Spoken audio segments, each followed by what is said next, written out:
Hello. Hey, so happy to see you again. Likewise, beautiful. How are you? I am great. I am coming to you. I'll just pop it off. I'm coming to you day 26 of my cycle, Very nice. and we're a day away from the full moon. There And you that's go. like a big win. Because I'd gotten to this incredible place in life where I was ovulating on the new moon, like exactly, within 24 to 48 hours and bleeding with the full moon. And that just felt so right. And then when I had my last child, there's the It pregnancy, switched. and there was the many years of breastfeeding. There was a virus that came in and disrupted things. And so now I feel like, oh, I'm back. You're I'm back. back to that ovulating and bleeding with the moon. That's beautiful. And some people find that they love being a full moon bleeder, and other people prefer to be a full moon ovulator. And, in some of the folklore, it means different things allegedly, but I just think that as long as it feels good to you, it is great. You know what? I have been asking, and nobody's been able to comment on this folklore, and I thought you might be able to. Oh, yeah, sure. Can you tell us about that folklore? So we are like diving in. Yeah. Okay. Let's do it.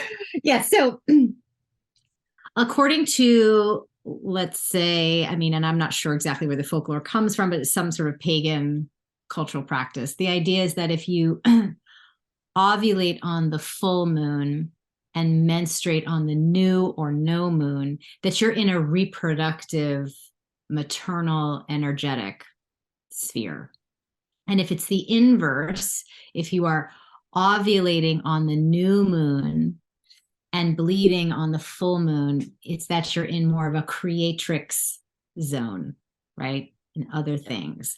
So it's really interesting because women will have experience where they talk about when they were not in their reproductive moment, that they will have this sort of ovulation on the new moon thing happening. But then when they do make the internal desire connect around wanting to create a child, that somehow that switches and they're now ovulating on the full moon. So it's an interesting thing. I mean, and if we look at it just from, let's say, the lunar perspective alone and not the folkloric perspective, then it's like the same patterns that we see in nature, the ovulation and the full moon sort of have this alignment, natural alignment, right? Because the ovary is releasing this egg and it's going on this journey. And then the corpus luteum is the remaining body during the luteal phase, like the waning moon, right? And then we bleed on the new moon and we go dark into our internal winter, like the no moon. So there are so many ways to look at it. But I the fundamental problem is that we can't know if this is a real phenomenon or not for most women, because most of us live in such light polluted environments, whether that be in your own home due to blue light or just in the cities that you live in, which there are studies coming out just saying that the light pollution that you might be exposed to in the town that you live in could contribute to metabolic disorders. I mean, this light pollution does more than just disrupt, let's say, our cyclical relationship to lunar phases. It's pretty profound. So I think it's hard for most women to find a lot of alignment with a lunar rhythm with their cycle, and that's okay. I wouldn't want anyone to feel like there's something missing from their cyclical health if it doesn't have any alignment with the moon, because Mhm. there is no, let's say, health value to that per se that we are aware of. I think it can be really fun. I think it can be really cool depending on your personal practice, on how you are manifesting, how you are doing things. But you don't need to add that extra level of pressure to yourself, that this is somehow something that you're missing. We as women have enough on our own minds and on our shoulders to try to navigate. And I'd much rather you have just a healthy cycle, period, full stop, versus worrying about whether or not it's connected to the lunar phases. But it is a fun thing when it happens, and fun to pay attention to. It is. And I will just add another anecdotal, I'll add more anecdotes to the ocean out there, and back up what you're saying. I had been, so now I'm back to bleeding with the full, ovulating with the new. When I got together with my husband and we knew we were going to have a child, I watched my cycle swing. I mean, it was wild. And my body knew, my biology knew it was having sex and with somebody it wanted to procreate with. And it was a wild thing. And maybe it took like 4 to 6 cycles to kind of get me there. And then it stopped. I was like, wow, things are really moving. What's because I have your app and because I chart things. I was like, where are we going with this? And then I saw where we were going and we stopped. It was incredible. It's Thank cool. you for that. You're welcome. Thanks for that. So we have a bazillion community questions, which maybe you saw some of them last week. So most of this is I kind of want to ask people's questions, and I've been able to whittle them down by just asking the questions where there are, several to back them up. So behind each question is many a face. But just to kind of ground us before we deep dive into those, I feel like you understand stress and what it does to your hormones and what it does to libido, fertility, your cycle, like almost no one on earth does. So I know that's a huge question. We could just speak for 2 weeks on this Zoom about that. But will you give us your in a nutshell, stress and hormones? Yeah, I mean, first and foremost, I think the thing that I would want everyone to just do a quick reframe is that stress is a word we use to represent hormones in the body, a specific type of hormone in the body, right? And that the ones that are produced by the adrenal glands, specifically adrenaline and cortisol, this is our body's hormonal reaction to exogenous stress, outside forms of stress, like lifestyle things, or you're being chased by a bear, or whatever it is that is never going to happen to you. And then there's other forms of stress, dietary and self-care forms of stress, mismanaging your meals throughout the day, starting the day on an empty stomach with caffeine, whatever is going to be something that's going to create internal stress. And your body has to respond to that. And it responds to that with these hormones, adrenaline and cortisol. And when that happens too frequently, and when that's not managed properly, it absolutely dysregulates your cycle, specifically by robbing your body of micronutrients in order for you to make all of these hormones. I think that's the other thing we have to really get clear on. Hormones are manufactured in your body from the foods you eat, from the micronutrients extracted from those foods. So let's say you're constantly under stress. There's something happening in your life that's a high stress moment, plus you're mismanaging self-care and food. Now we have external and internal stress. Your body has to make lots and lots of adrenaline and cortisol constantly. How is that happening? Well, it's going to suck down some B vitamins. It's going to cause the conversion. It's going to try to recruit other hormones and sort of reconfigure them, specifically progesterone, to give you an extra reserve of that cortisol. Now we're disrupting the luteal phase of the cycle. Now we may then end up a cycle or two out, disrupting ovulation. The following cycle may be delayed. We could create something called luteal phase defect, where you have a delayed luteal phase and your cycle doesn't come on time. And it's not great. So you could short-term have insane PMS because you're not making enough progesterone, because all those micronutrients and some of the progesterone get recruited to deal with your stress, right? Your lifestyle and stress. And then down the road, this could then affect your cycle, let's say interim period, how frequent your cycle is showing up on time, which can then impair your fertility and have other, more significant impacts on your mental health and other things. So it's a pretty one-to-one conversation, managing stress. It's the second piece of the flow protocol. Dialing in that cortisol conversation is really, really critical. And the easiest way to do it is not to try to eliminate all forms of stress, ironically, because lifestyle stress is, unless I have missed it somewhere along these 20 years, because Lord knows I've looked, unless I've missed it, there's no way to get around it, right? Things happen, you have to deal with it. But you 100% can manage your internal ecosystem such that you're not adding any metabolic stress or other lifestyle stresses that would cause this type of disruption that will have an impact on your cycle. So that you can be responsible for, and you should be responsible for, because it will then help you respond better to those episodic things that are happening outside in your life that you cannot control. You'll have this ability to be more resilient in your physiological response to that stress, where it doesn't then cause you to crash after you get through whatever that stressful period is.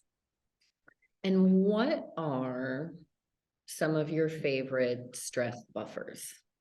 I mean, I know I'm talking to the adaptogen queen, so I'm going to definitely say I love adaptogens for stress. I mean, legitimately. So I'm sure you can appreciate that from where you stand. But I think, ashwagandha is a must-have adaptogen for stress. I think vitamin B5 is absolutely critical for the adrenal gland to have on reserve, because it's one of the key micronutrients involved in the production of those hormones, cortisol specifically, and vitamin C, right? So those three things, I think if you're going through a period of stress, adding some extra B5, vitamin C, and ashwagandha can really, really help you. I mean, that's just sort of if you are having, let's say, an immune system stress taking place, you've recently gone through a cold or you're dealing with COVID, I think then using other sort of immune boosting adaptogens can also be helpful to mitigate that stress that came in from the outside, so to speak, as well as all the other immune boosting things. But from a pure, what are my favorite go-tos? Ashwagandha, vitamin C, and B5. I love that you're mentioning vitamin C for stress. I think that we have such a narrow appreciation of vitamin C, and it's like just immunity. And sometimes you'll see people veer off and talk about skin. But I love that you're bringing it up. It's such an important micronutrient for the adrenals, for the liver. In my mind, it's as important as magnesium. The body needs good levels of B vitamin. There's certain micronutrients that are just table stakes for your endocrine system to have in the right concentration at all times to do its variety of things that it's doing. Vitamin C being one of those key ingredients. So for sure, we know the adrenals need it. They store it in their tissue to do their job. And so would you say for endocrine health, I think most of us in this community have accepted that, yes, we have clean diets, and yes, we're eating organic food, and yes, we're trying our best to cook our food, but just due to the nature of the soil these days, it is good to supplement, obviously, with something bioavailable and something that's clean and high quality. But for those endocrine essentials, what would you put in that category? Well, this I've thought extensively about, which is why we formulated our own line of these things, because I was just really at a loss to find things that I could, really easily recommend to women. And so table stakes for the endocrine system are a very, robust, not extreme dose, but like a good dosing of your B vitamins, your whole cyclical health, at many different touch points really leans into your B vitamins. So you definitely need those. I really think omega-3 fatty acids, vitamin D3, super essential for endocrine performance, because, again, your hormones are manufactured from amino acids and vitamins, but they're stabilized in a lipid molecular ring. And so you need good essential fatty acids. You need the right kinds of fats to make sure that that's taking place. D3 especially is so important, just to call that out specifically. 93% of all idiopathic infertility has a vitamin D3 deficiency in common. Let me just say that again. If 93% of all unknown cause infertility has a vitamin D3 deficiency in common. So, that's for sure an important piece of the conversation. Probiotics, critical for your gut. I mean, study after study is being released. There's like a flood of gut studies coming out right now. And it's wonderful to see, because the role of the bacteria in your gut and how it sort of interacts with estrogen is critical for estrogen metabolism, as well as for your mental health, right? We know that 95% of the serotonin you produce is produced in the gut as well. So you've got to really get that gut bacteria supported. And I think that's really, really important for the endocrine system as well. And then I love some gentle things for the liver to help your body with all of this hormonal output. So things like vitamin C. You can be, more ambitious with your liver support. You can do things like DIM, you can do things like milk thistle. But I think for every woman, table stakes, it's just some good vitamin C, some good selenium, some good glutathione. And then depending on your specific situation, you can think about other herbals and things that are more targeted. Okay, amazing. Thank you for that. Okay, so you said two things that blipped, and there are two things I really want you to comment on. One is you mentioned starting your day with caffeine on an empty stomach as a stressor. And so I know a lot of us like biohacking, and we've been told that we should start our day as women on an empty stomach with caffeine. Can you talk to us about biohacks that are maybe not for women and for men? Yeah, I have strong opinions about this, so I'm glad the question was on the table. First and foremost, this is the reason why I wrote my second book, In the Flow. I was really surprised and disheartened to discover that most medical fitness and nutrition research has been and is being conducted on men and on women in their postmenopausal years, and that women in their reproductive years are actively left out of this research because there's sort of a general consensus that it's just too complicated to include us, which is outrageous. Just full stop. And unacceptable. And the medical community agrees. And 10 years ago, they sort of put out like an APB, like, hey, we need to include more women in their reproductive years in human clinical trials. Unfortunately, it's still making very slow progress.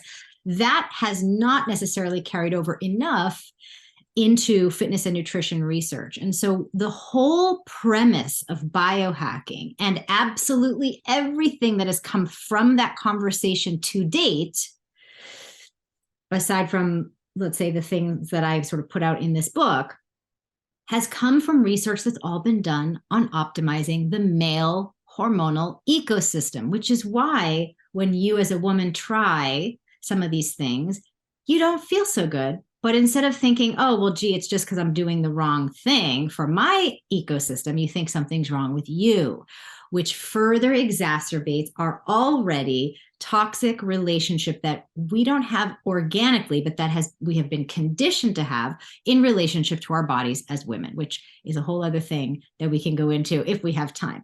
But one of the ways out of that toxic relationship is to understand that you have a distinct and unique set of needs from a hormonal point of view, and that when you are biohacking, what you should be doing is supporting your cyclical hormonal pattern. And this is the whole premise of the book, In the Flow, and the cycle syncing method that I created, which now has 130 million women hashtag cycle syncing around the world, which I'm so excited about, because this is women are responding to a method that actually incorporates their biological ecosystem at the center of it. So there's a lot to unpack there, but let's start with the caffeine. Now, I'm just going to give you facts. Okay. the fact of the matter is 50% of the population has a gene variation along the CYP1A2 gene that prevents them from manufacturing an enzyme that metabolizes caffeine effectively. Half of the population has this problem. I have this problem. I would encourage all of you, because there's no test right now that you can go that I'm aware of to go see if you have this gene variation. So what I want you to do instead is to go on the Mayo Clinic's website, and you're going to look up caffeine toxicity, which is a real condition. And you're going to read the symptom presentation list, and you're going to find yourself there. You're going to say, gee, yeah, I get shaky about a half an hour after I have caffeine, or yes, I do get headaches after I have caffeine, but then I just drink more caffeine and hope it's going to go away, right? What it means is that your body's not metabolizing the caffeine effectively. And for you, this biohack is not just not a good idea.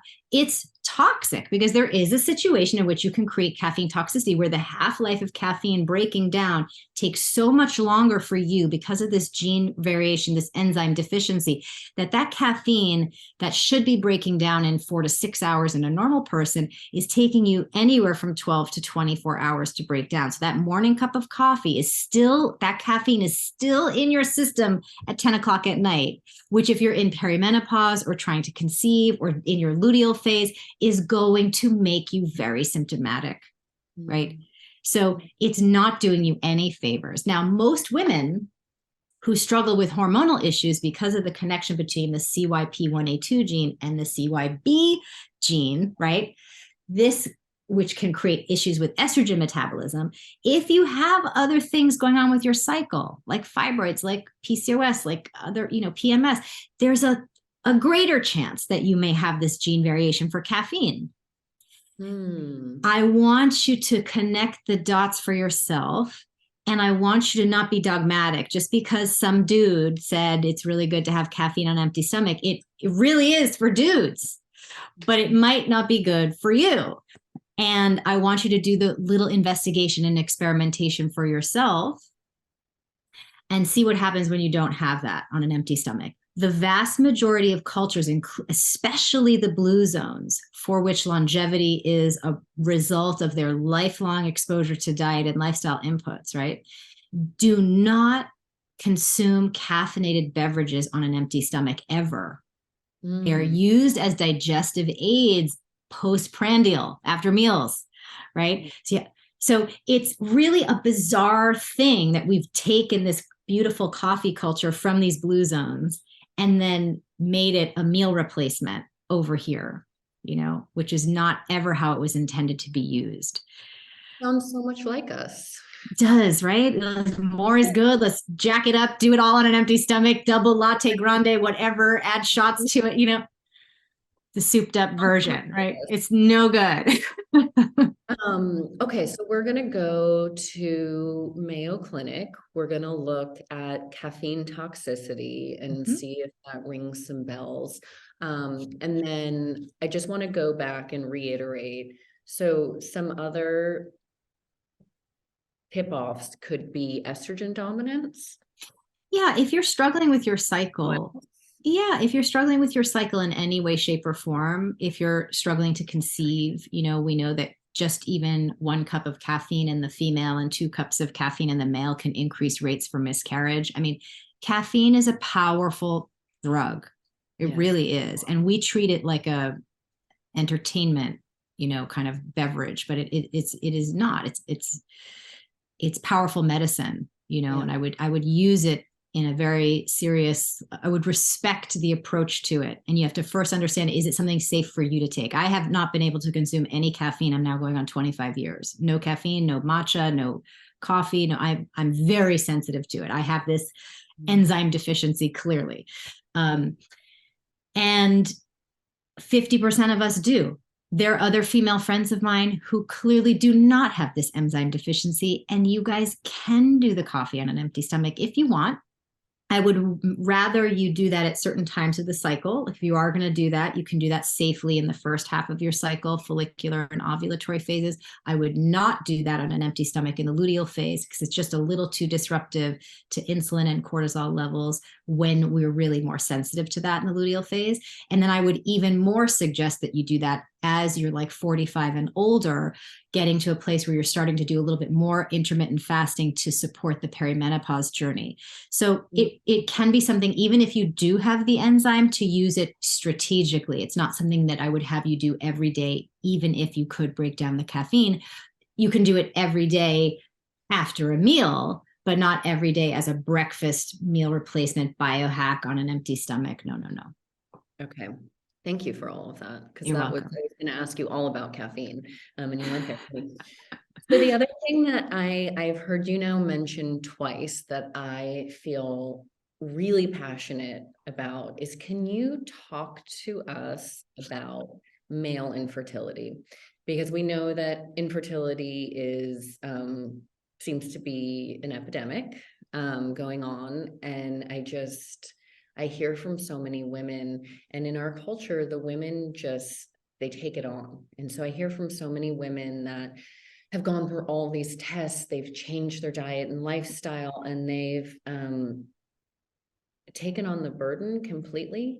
And 3 years later, their partner will go, come in a cup, and they realize that actually the issue was with his sperm, and maybe it was just optimization around Well, I diet and mean, take. first and foremost, I find that to be a little bit just, an unnecessary stress that women are put in that position, because any very reputable IVF clinic will immediately have the man come in and be tested. The question is your partner willing to go do that process? And that's a whole other different thing. But I mean, if you're working with a doctor who's kind of following standard protocols, they're going to test everybody's levels. They're going to look at the sperm count. They're going to look at motility, morphology. They're going to check, because they have to know what they're working with. Pre-IVF. I think it's women that are in their Pre-IVF, I see. in their late 30s, Yes. and it's not happening, and so they're going to acupuncture, and they're sort Right. of, they're taking the burden on, and then when they get to that stage, it turns out, and then the statistics there, that male infertility is 50% responsible. Is that And correct? sperm count is now like a global it's on the decrease globally. It's major headlines. Sperm counts are dropping everywhere. Yeah, I mean, listen, I obviously have focused my career looking at women's hormones. That being said, the same things that are disrupting the female hormonal ecosystem are also in the environment that men are operating in. And we know that this is impacting males because, these endocrine disruptive chemicals, for example, because precocious puberty is on the rise in young boys, and sperm counts are falling worldwide, and male infertility is on the rise. So and testosterone is dropping at earlier and earlier ages. So men's hormones are also being affected by the same endocrine disruptive chemicals that are out there. So I think it is very important, just like we as women have culturally decided to normalize conversations around menstruation and menopause and pregnancy loss and all the things we've just said, because we have this wonderful thing called the internet that we can all just collectively start conversations that we think should be mainstreamed and normalized. We just have to do the same thing here, which is whenever there is a part of your journey where you are going to be procreating with your partner, that the assumption is that both parties have to really go and investigate what's going on with their health and do their part, which is changing diet, adding in lots of micronutrient support, and doing things that are supportive for the process of conception. And that has to be something from the beginning, equally distributed around both parties. And that may be news to your male partner. And I wish it wasn't the case that the burden would be on you as the woman to then educate them as to why and get them, enrolled in the process. But the alternative is that you wait 3 years, and that's not a good alternative when you're trying to have a baby and become a mother. So you do have to take that burden on to yourself and do the process of educating them until it becomes a little bit more mainstream, which is inevitable, you know. And is there, I don't think I know of anyone, but is there somebody who's leading that male conversation? Not that I'm aware of. Too? No, we'll No. do some research. Yeah, Um, but I mean, it's pretty simple, right? So caffeine consumption needs to be reduced, right? So we have these studies that show that, having excessive caffeine consumption in males increases the female risk of miscarriage. Um, uh, Chemical exposure needs to be reduced. So, the good news is 7 days of eating organic food flushes 90% of the chemicals from the body. That doesn't mean it negates the effects. But if you do that for a month, 2 months, ideally 3 months, you'd give to kind of clean up the body before trying for conception. Because sperm is manufactured on a daily basis, you can really get good quality sperm to be produced in a relatively short period of time. Then we know things like coenzyme Q10 absolutely dramatically improve the genetic quality of sperm. Zinc and other things help with the testosterone levels and morphology. So there's lots of great studies and documentation about which micronutrients are great for the guys to be taking in preparation for contributing their genetic material to the procreation moment, that everybody should be on board doing. And this is the thing, I always say this to women who are preparing to become mothers, that it's a crucible experience, meaning the ways in which you are forced to change your lifestyle to be in alignment with the desire to become a parent is the process that also not just physically makes you a parent, but psychologically and emotionally up levels you to becoming ready to be responsible for another person. So the act of sacrificing your seventh cup of coffee, or the glasses of wine, or the food choices you would make, the act of making those changes even before you've conceived, as a woman, as a man, is the transformative crucible that you have to go through to be really prepared once the baby has arrived to do all the things even more than you could have imagined as part of the parenthood journey. So I think it's better, in fact, to start earlier with that process than to kind of wait, which is more typical for the man. There's this sort of like cultural narrative that says, oh, the woman becomes a mother before the baby's even born, but the man, tends to feel more connected once the baby's out. Well, I think that's only a construct of how we orient to the process, and not that I think a man can be much more connected to the process by virtue of what he is doing to prepare himself physically, psychologically, right, and energetically. And some of that has to do with changing his own diet and lifestyle.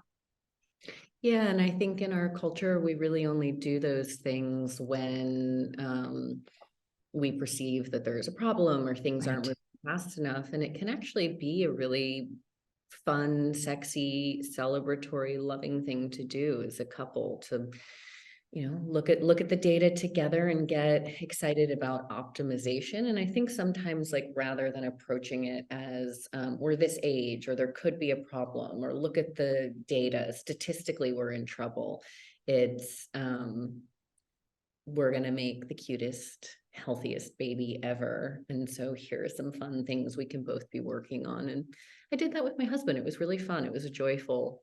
Yeah, I mean, you're absolutely right. Some partners get excited about, we're going to go on a fitness journey together. We're going to, it's another version and flavor of biohacking that you guys can share together, optimizing your hormones and your genetic material. And yeah, it's a thing you can collaborate on. It's great.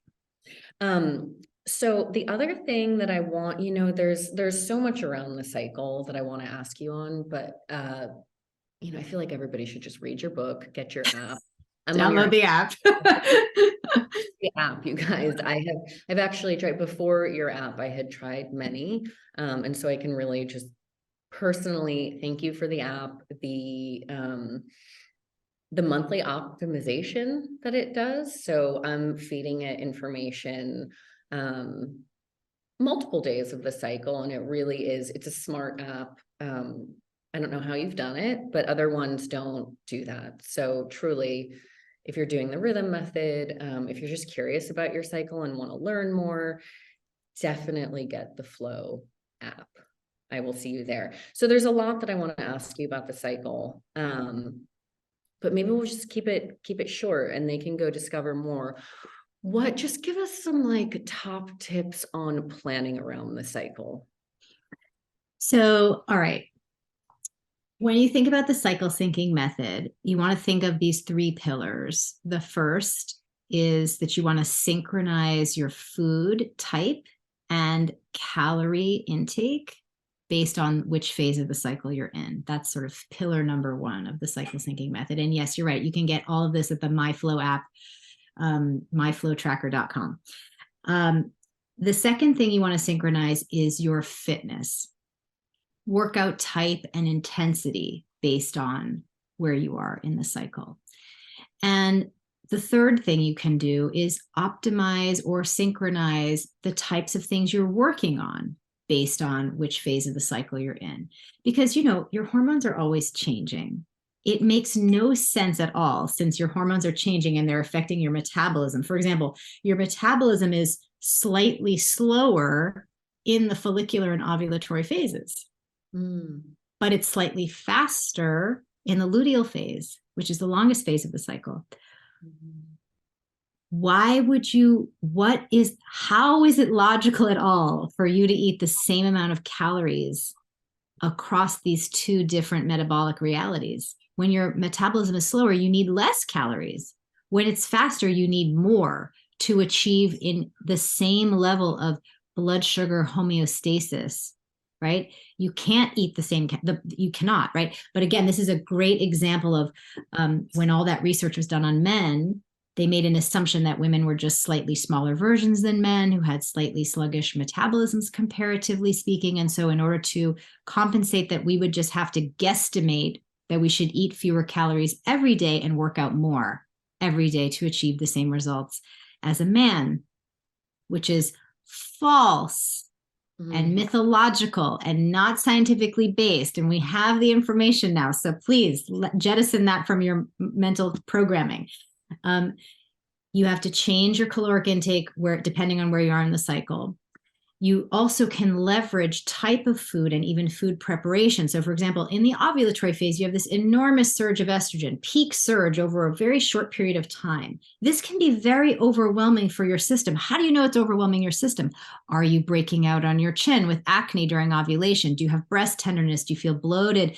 Do you feel off? Do you have a headache during ovulation? These are all signs of estrogen not having a quick exit from your body, not being broken down efficiently and leaving the system quickly. You're overloaded by that estrogen. So you can use food type and preparation methods strategically here. What does the body need in order to break that estrogen down?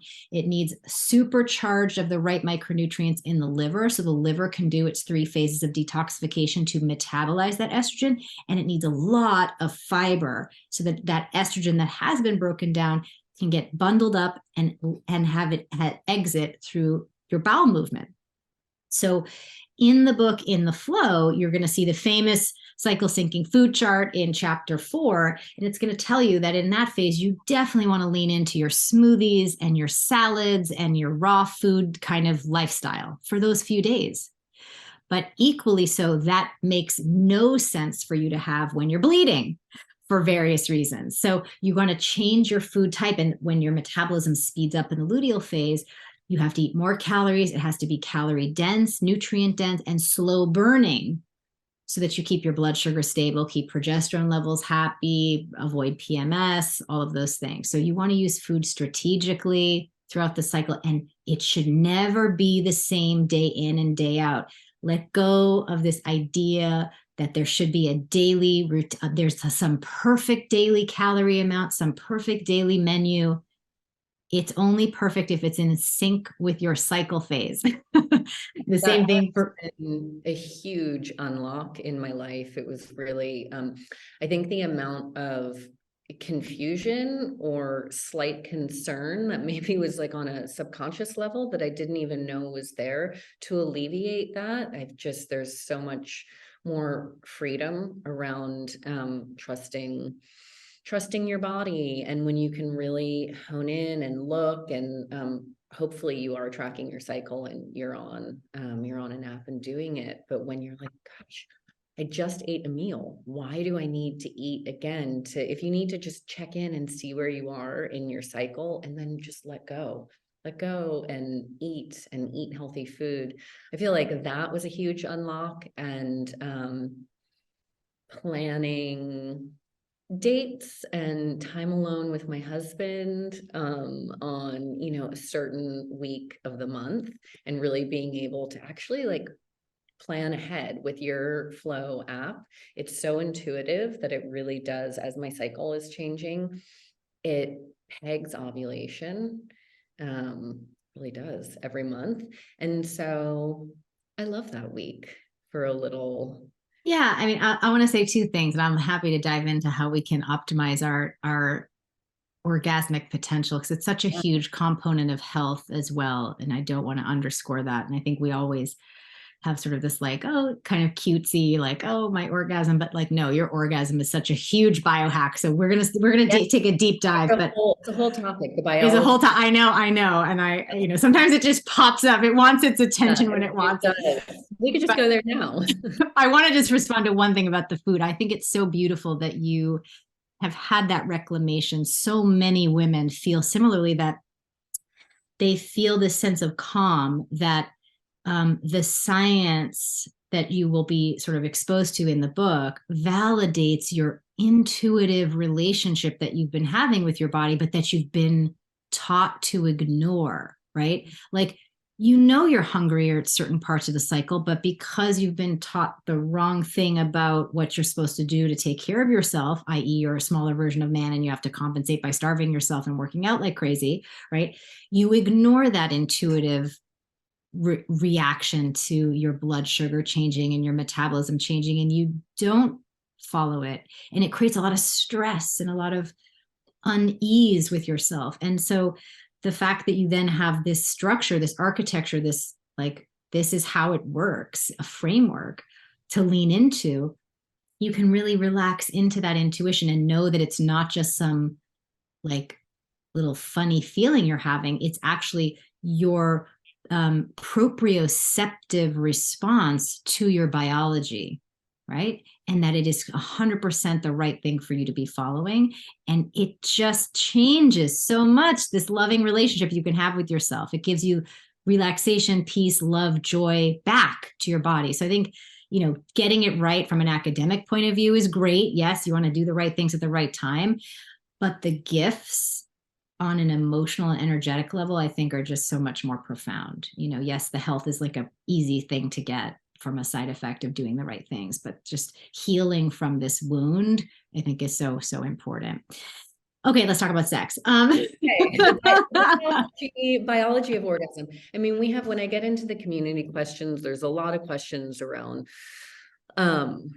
libido at different points in life, but I feel like to just hear from you the actual biology of an orgasm, I don't hear anybody else talking about it in that way. We hear about like sexual arts, and we hear maybe a little bit about like how it's good for your health, but really, what is an orgasm and what is it doing in our body? Oh, I know. I love teaching about this, but my favorite. Last year I thought, what would be a fun way to like start the year? What are my core practices? So I did these.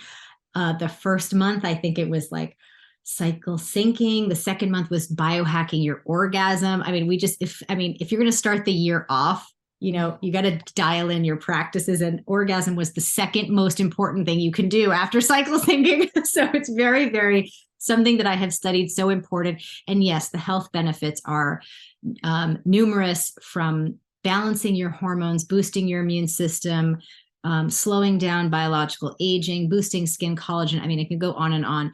People ask me all the time, Alisa, what would you take to a deserted island to stay healthy? I would say lubricant, and if I could, lavender oil. If I could only, if I had to take one thing, it would just be lube, because if I can keep dialing in my orgasmic process, I can get a lot of health dividends from that. And I'm going to trust that on this island, there are likely some coconut trees for hydration and a few wild chickens for eggs. And I could be good with coconut water, eggs, and orgasm, right? And so could you. But, why this is so valuable to talk about is because 65% of women are sexually dissatisfied. And that is a problem because of the health cost that it is having personally on your health, your hormonal health, and your just life satisfaction, right? Do you think that there would be some sort of national discussion if 65% of men were sexually dissatisfied? You betcha. I mean, goodness. What was his name? Biden. There was a former president that came on to talk about his erectile dysfunction that kicked off that whole Viagra conversation. I forget his name. Was it Bob Dole? Was he the guy? I forget. One of these former, presidential hopefuls. He was the one to go and do the PSAs back in the early 90s about his ED and how it was okay. This is like a small population of dudes that were having this problem, but it was nationally discussed. There were no taboos on those commercials. They were allowed on the subways and it was not blocked. Okay, it was very interesting. But female orgasm is a different thing for a whole other cultural conversation. But it's so important for you to have this reclamation for yourself from a health point of view and a lifestyle point of view. And here's what you need to know. You have libido changes within the context of your cycle. So the first thing I want you to just take this pressure off yourself that you should feel the same level of desire the same every day, because you are hormonally dynamic and everything about you is going to be dynamic in concert with that dynamic hormonal pattern, right? So your hormone levels are going to change, your libido is going to change, your metabolism is going to change, your brain changes 25% over the course of the month. Everything changes. You're not the same creature on a daily basis, and you have to learn your patterns. So libido follows an estrogen testosterone kind of trend in the cycle. During ovulation, we have this estrogen surge. We also have a little testosterone surge. Why would we have that at that time? Well, because nature would like to optimize for procreation of the species. And so you are highly hormonally driven to have sex during ovulation because it would likely result in an offspring creation, right? That's your libido is sourced from those hormones at that phase of the cycle. In the luteal phase, the first half of it, when ovulation is, when conception could still be possible for a few days, you still have this higher level of estrogen, not as high as ovulation, and you still have a little testosterone here. So you are still interested from that hormonal place, right? In the menstrual phase, libido is not sourced from hormones because hormones are all at their lowest levels, which is what sort of initiates the sloughing off of the endometrial lining during the menstrual period. But interestingly enough, it's actually the uterus itself, because it gets a little bit larger and heavier right around the time of your bleed, right? It creates just subtle internal pressure on the nerve endings that kind of connect to the clitoris, that it's literally stimulating you internally to be like, oh, hello, I'm noticing you, right? And so you may be driven from that perspective. Oh, super cool, right? Yeah. So your libido is either sourced from this hormonal point of view in the ovulatory phase and the first half of the luteal phase, or it's sourced from a uterine point of view in the bleeding week or a few days before, which is lovely. Now, what about the follicular phase, the days between the last day of your bleed and the first day of ovulation? It's really sourced from, this kind of oxytocin moment, right? So when you're out doing things, you're having fun, you're, I don't know, on a nature hike with your partner and you're oxygenating, you're bonding, and you're having this, it's sort of this relationship thing. You're not having either of those two things happen from an estrogen or a uterine point of view that would create, let's say, sexual appetite. But if you are out doing things with your partner that bond you together, and oxytocin is that bonding hormone that's created when not just from sex or not just from childbirth, but also from like taking a really big hike or going for a swim or doing things that boost these things. You can also decide that right after that activity, you'd like to be physical with your partner. So we have to understand that our libido has different origin stories throughout the month. And it's important for you to nurture that in whatever ways work for you. Then your orgasmic process has its own system, right? First of all, let's get some vocabulary dialed in. We use the words orgasm and climax interchangeably, and that is a problem because climax is the end of the process. That's why we call it the climax. Orgasmic plateau is what I'm going to talk a lot about in a moment. And this is a thing that is super, super important. Climax is not as important for you as the orgasmic plateau. Well, I will break it down, I promise. And then there's another step before that, which is tumescence, which is a beautiful word you should know about. Tumescence is the female version of an erection, if you will. So it's blood vessel dilation in the erectile tissue of the labia and the clitoral structure. And then the sort of after climax, there's something called the refractory period where blood circulation to that erectile tissue constricts a little bit, nerve endings calm down, you have an opportunity to, start fresh, right? With your next tumescence and orgasmic plateau. That's important to know because so many of us have been conditioned, right, to think about our climax in a pornographic view, right? Which is that we should get there really quick. We should be in the mood, we should be lubricated, and we should be quick to climax. Mm-hmm. But this whole process of tumescence, of orgasmic plateau, of climax, and of the refractory period can be 45 minutes. Mm-hmm. So what we need is time and space to get our full process handled. And I think that's just the most important thing that you could take away from this conversation is don't rush. So understand where you are in your cycle and what is going to be needed for you to be in the mood. And then take the time that it takes to give yourself that full journey. So let me help you understand how to make the most of your orgasmic plateau. The technique here that is needed is called an edging technique. So tumescence is when you're just, let's think of this all on a scale of 1 to 10, 10 being climax. Okay. 1 to 5, I'm going to suggest is your tumescence journey, right? So you're kissing, you're getting in the mood. There's not necessarily any direct stimulation of the clitoris taking place during tumescence necessarily. It's everything else that's helping you feel aroused and where blood circulation is happening and all this is all happening.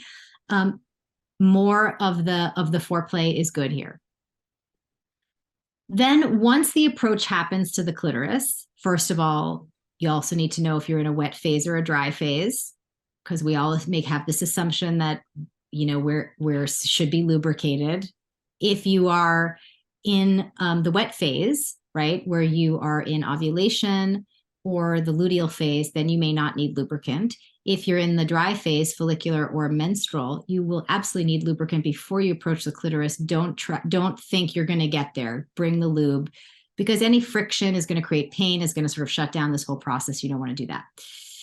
So approach the clitoris is happening, right? Start slow, start gentle, and breathe. Breathe fully into the pelvis, into the chest cavity, back, front, everywhere you can. And what you want to do is imagine, feel the experience, right? You're going from a 5 to a 6 to a 7 to an 8. Maybe slow down, change your position, change what you're doing, slow down the tempo of how you're stimulating yourself or your partner is stimulating you, and slow down till you get things back down to a 7 and a 6. And then go back up again to an 8 and back down again to a 6. And this can be something that you do over the period of 10 to 20 minutes. And why would you want to expand this orgasmic plateau phase? Well, during the orgasmic plateau, you produce a tremendous amount of oxytocin and nitric oxide. And nitric oxide, which was the 1992 molecule of the year on which Viagra was based. It's a magical thing, which you can nerd out on. You can Google it, why that's so cool. But this is the molecule that confers all those health benefits and hormone balancing benefits, right? you want to make as much of that as possible. Rushing to climax, where you do make some there, bypasses has the majority of what you could be making, right? So this is why I'm not a huge fan of vibrators all the time. I do think they have their place and time in your practice, but if you want to have like at least a once a week practice where you are either self-pleasuring or your partner is working on that with you, and you're doing it for the purposes of expanding your orgasmic plateau phase for at least 10 minutes before you let the edging process stop, and you continue to stimulate till you get to the 9 and the 10, and then you have your climax, right? It's such a valuable practice. It will change your health. It will change your relationship to your whole orgasmic experience. It will be a very different reality for you in the right kind of way. And, I think this is the kind of sex ed that we all were missing. People always ask me, oh, how would you redo sex ed? Well, helping women understand how their cycle affects their libido, how their process works. I mean, it's the keys to your ignition, literally. And knowing how to work that is just so essential to your well-being in every way. Two things you mentioned that I love. One is using your hand or being with your partner's body. I think is so important.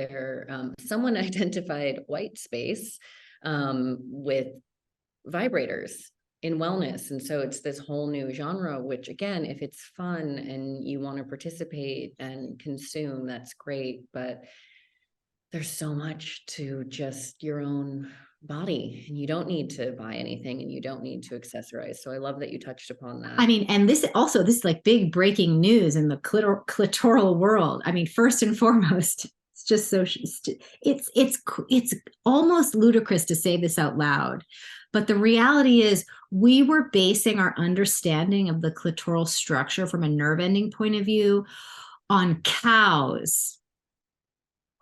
And some great researcher recently looked at a bunch of clitorises under microscopy and discovered that no, in fact, it's the cow clitoris that has the 8,000 nerve endings. The female human clitoris has 10,000 nerve endings. So when we talk about an actual need for a vibrator, that is not the case for most women. Now, some women who struggle to achieve climax, you may want to bring that vibrator in to get you from the 8 to the 10, but every woman is capable of excellent orgasmic plateau stimulation without a vibrator, doing the edging technique. And then if you need to use it to kind of push you over into the edge, and that can be especially true with some of the hormonal changes of perimenopause, absolutely. But again, you've got 10,000 nerve endings down there solely focused on creating sensations of pleasure in the body.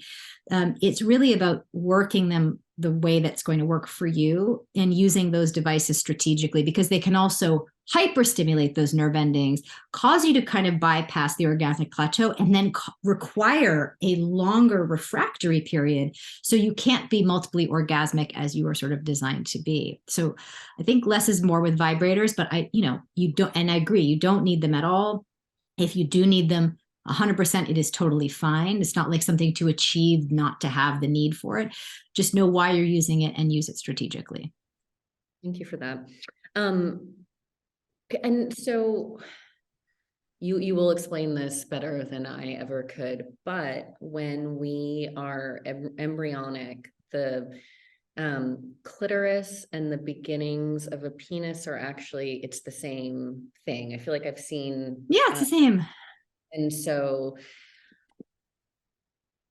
yeah, you'll have to tell me what the study is, but is it that we have as much erectile tissue as a penis in our vagina, or do we have more? And you talked about erectile tissue in the labia as well, that it's not just the clitoris. Can you walk us through that? Yeah. I mean, well, so yes, embryonically speaking, everyone looks the same for a period of time and then things differentiate.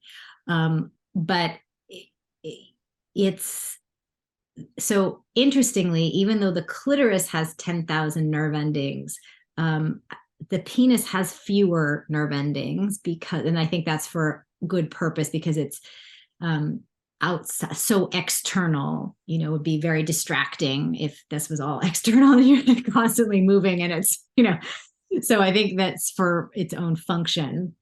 And that's the cool thing I love about the body, and that the form of our bodies follow the function of our bodies. And I always say the form of our self-care should follow the function of our biology too. I mean, it's just, there's no other logical way to go about it. We should just do what the body needs. And the body's designed to do these incredible things if we support it properly.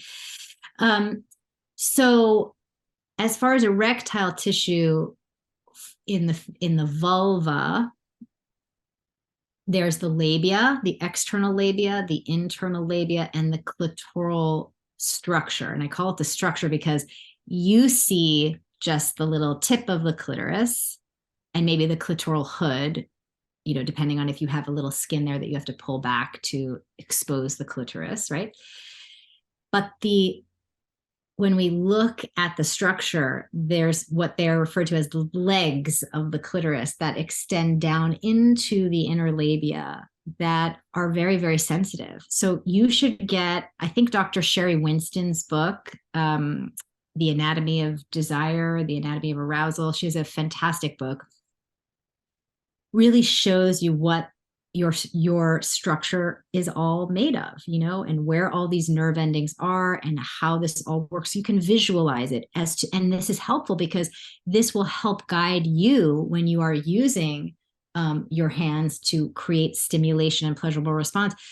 Just focusing right on the tip of the clitoris, you're missing like this enormous other section of it that is very responsive and very, full of juicy nerve endings that are very capable of creating pleasurable response for you. So you don't want to just focus on this one little part of it. And yes, the outer labia, the inner labia, the clitoris itself are all made of erectile tissue. So as you relax and breathe and become aroused, blood circulation increases to this part of the body, and that tissue becomes expanded. And that's great because that expands the surface area, means more opportunity to have sensation, touch that creates positive, pleasurable sensation. And do you think historically there was ever some society out there and there was like the golden age of the female orgasm? Do we have any, was there ever, or are we moving into that now? Was there ever a golden age of the female orgasm? Well, I don't know how to feel about it. In the sense that there's all sorts of, goddess cultural mythology that perhaps there's references to, certain cultures would have altars on which women would menstruate, for public offering or some sort of ritualistic something or other. Who knows what was happening? Do I ever think that there was some Amazonian, in the Wonder Woman sense of the Amazonian tribe that was like, female centric and truly liberated in that way? I would love to think that was the case, but I don't know that there's any actual. The art, you're referencing a lot of the art that's out there, and maybe we have been around for a lot longer than there is. And there's just conflicting archaeological. Nobody. The point of the matter is, we can fantasize, we can imagine, we can project, but we won't actually fully know. And I would say, in a way, it would be very valuable to know, and I would love to know. But since we can't know, we can only move forward. Yes. And so if we can move forward, I love that question. Are we moving into an age where this is something that is part of the cultural narrative and is normalized? That would be a goal of goals, because it would be much more, so much would have to be up leveled in order for that to be the case beyond just the biohacking conversation. We're talking about, women and equality and safety. And so there's a lot of work to be done there. Yeah. Maybe the Atlanteans had a higher than 60% female satisfaction If rate. there was, if that existed. Fantasy. Okay, so wrapping up the cycle, and then I want to get into all of our wonderful community questions. We have to touch upon perimenopause, and this kind of goes into some of our questions. But before we do that, can you just quickly give us the anatomy of menstrual blood? I've read about stem cells, I've read about antibacterial properties, antiviral properties. What's in it? It is the coolest thing. So first and foremost, we got to back up into the fact that it's an organ that your body 3D prints every month from the food that you eat. Okay. So it's not like the blood, like that comes out when you get a paper cut, right? It's a little different. It's an organ that sort of dissolves when it's not needed, but it is ready in case you might need her every single month. It's such an offering of like hope and abundance that your body is physiologically producing for you every month. And I just think it's so wonderful. So your menstrual blood is this. The beginning of the placenta. Is that what it is? It's in a way, you could look at it that way. This endometrium has this very important immunological function that it performs when it encounters the embryo.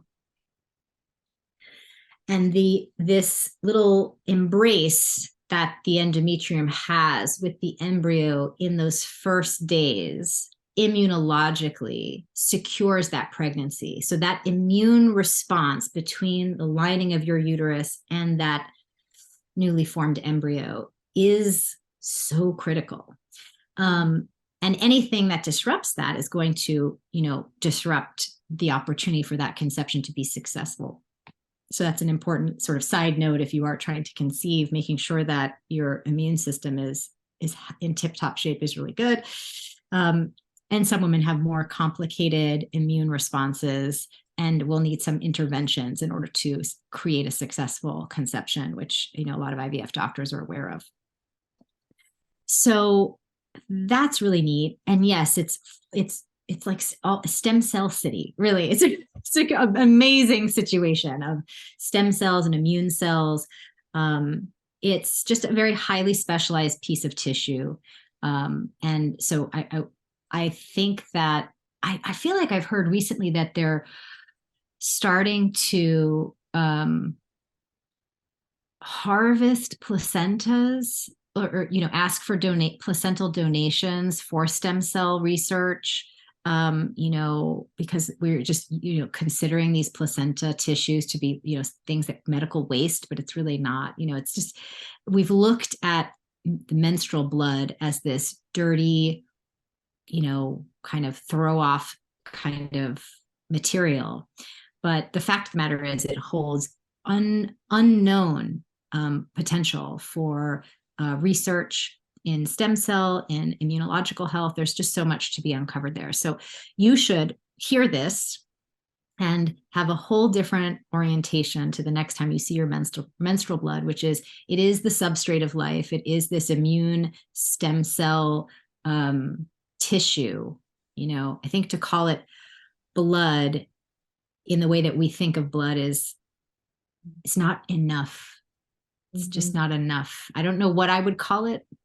Blood's okay, but I like how you called it an organ. It's an organ, and it forms itself in one solid state for one period of time, and then it liquefies itself in another moment in time when it's not needed. It's so intelligent, and it just It's not gross, it's not dirty, and it's not a waste.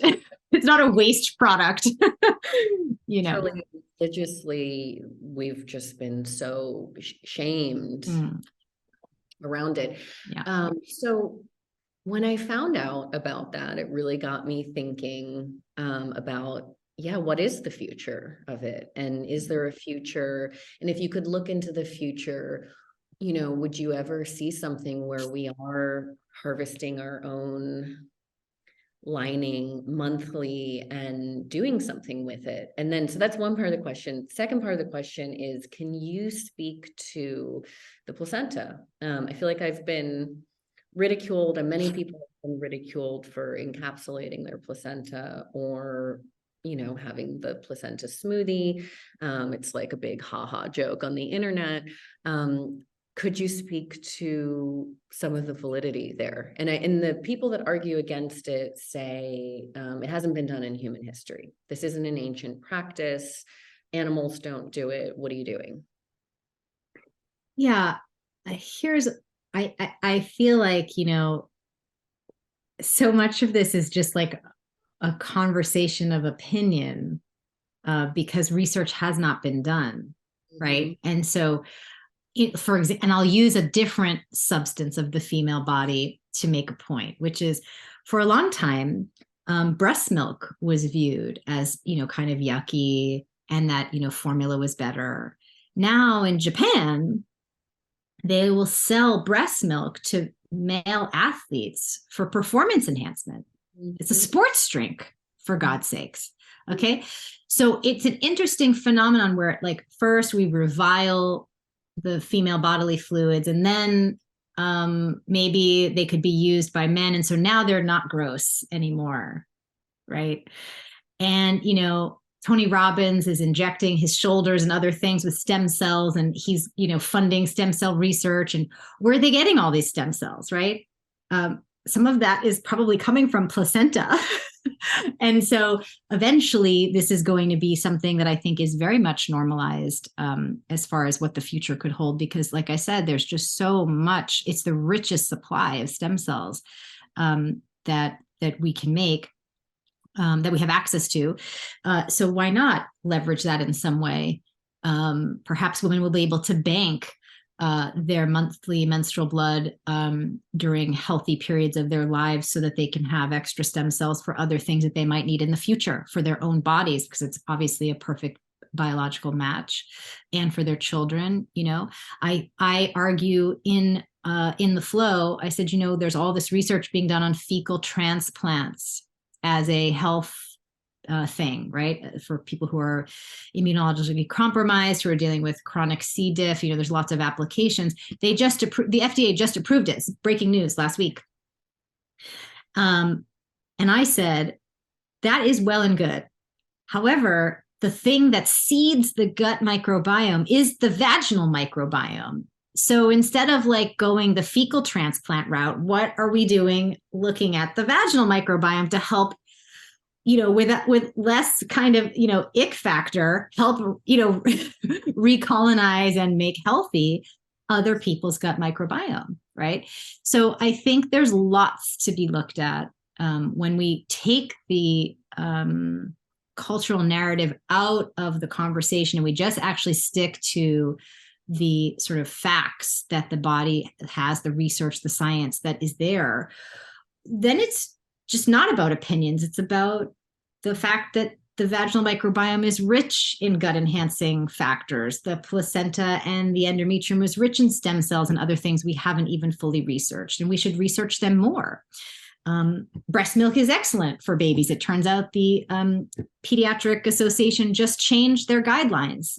For years it was, oh, breaking news, breast milk is great for babies. I just, like, it's shocking that we're at this place, but but like that was a big deal that they went from 6 months to a year, and I know that that's created a lot of stress for working moms, but the problem is not that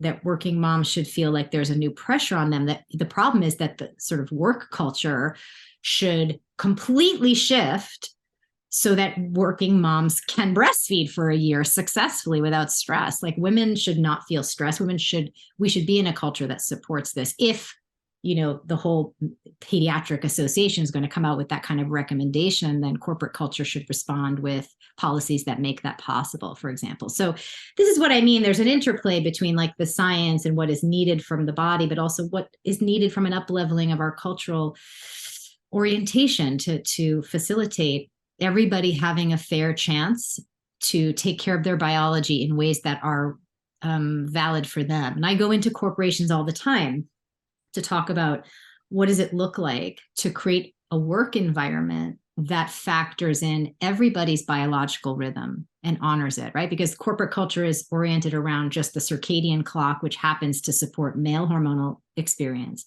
What does it look like for a work culture to support the infradian clock that also incorporates the female hormonal pattern? And how do we do that in a way that's equitable?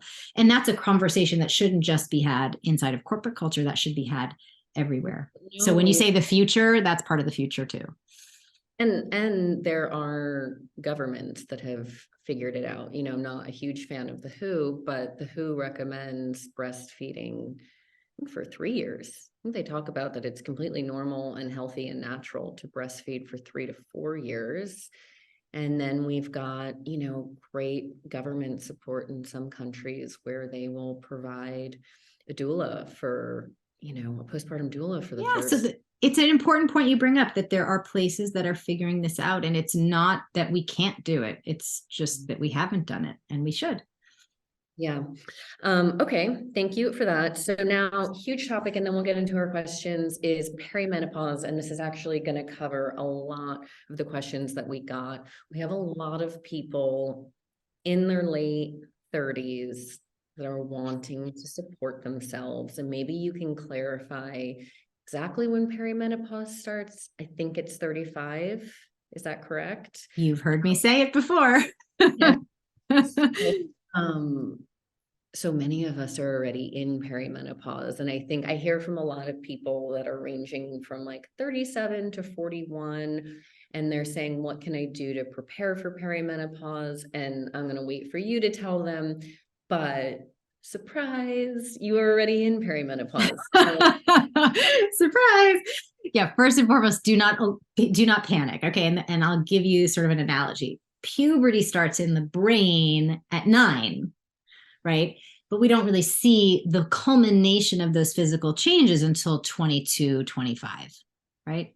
So it's a long process. And perimenopause, some people call it reverse puberty. I don't really love that. It's just another transition that you're going through hormonally. And it takes a good long time. I would say on average, it's a 15-year process. And that is for a very good reason, because what's happening physiologically is that very slowly and very like microscopic concentration changes, the levels of FSH, follicular stimulating hormone, rise ever so slightly year over year until they reach a moment, a concentration, a threshold in which it prevents you from ovulating.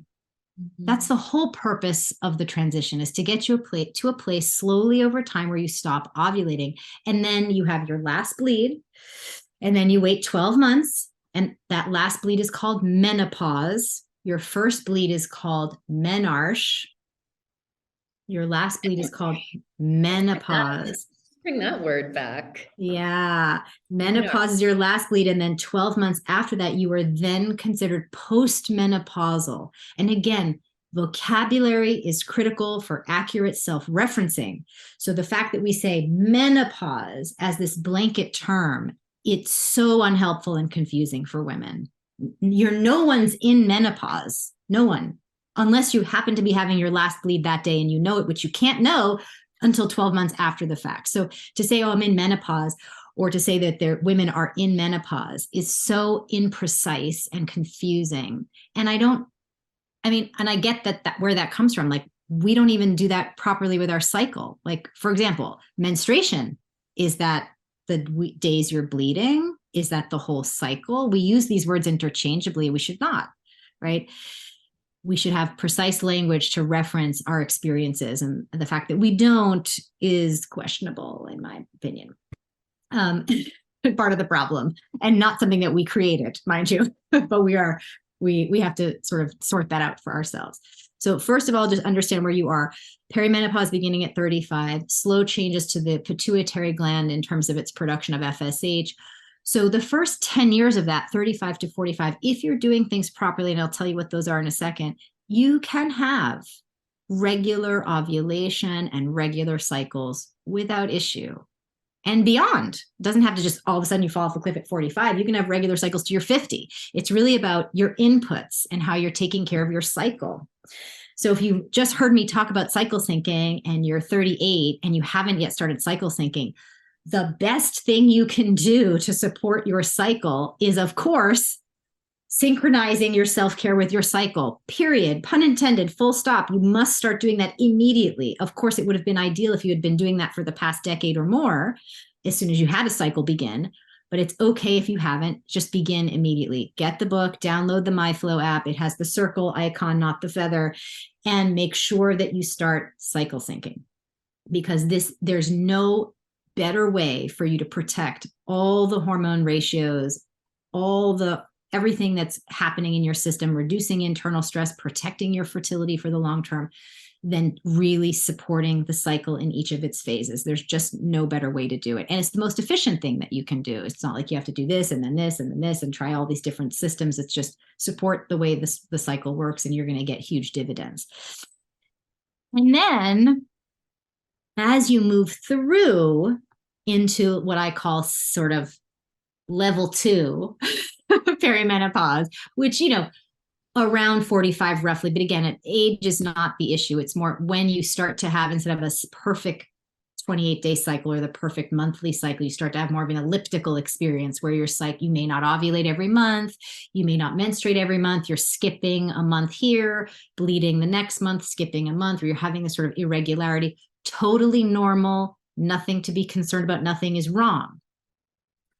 Here is when you want to start bringing in some additional practices, because you can't be cycle syncing with regularity because you're not having a regular cycle. So what do you do instead? Well, you start to add in the practices that are going to become part of your core daily practices when you're postmenopausal, which are intermittent fasting, heavy strength training, those two things.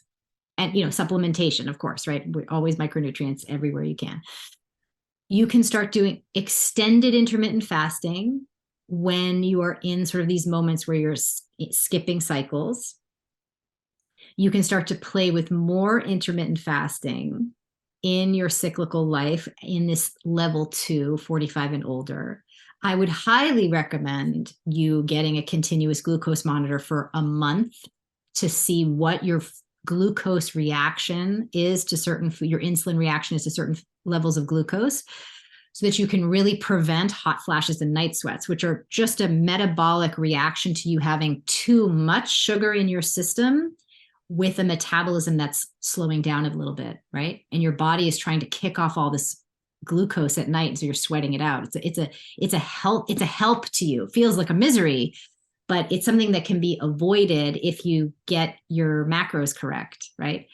And then the strength training is so critical to protect your bone density, to help age healthfully, to be able to have mobility and all of those things, strength, and to boost your metabolism long term. So you don't have to have the menopause spread, right? Where you feel like you've lost your waistline and all of these things. It's really about getting these,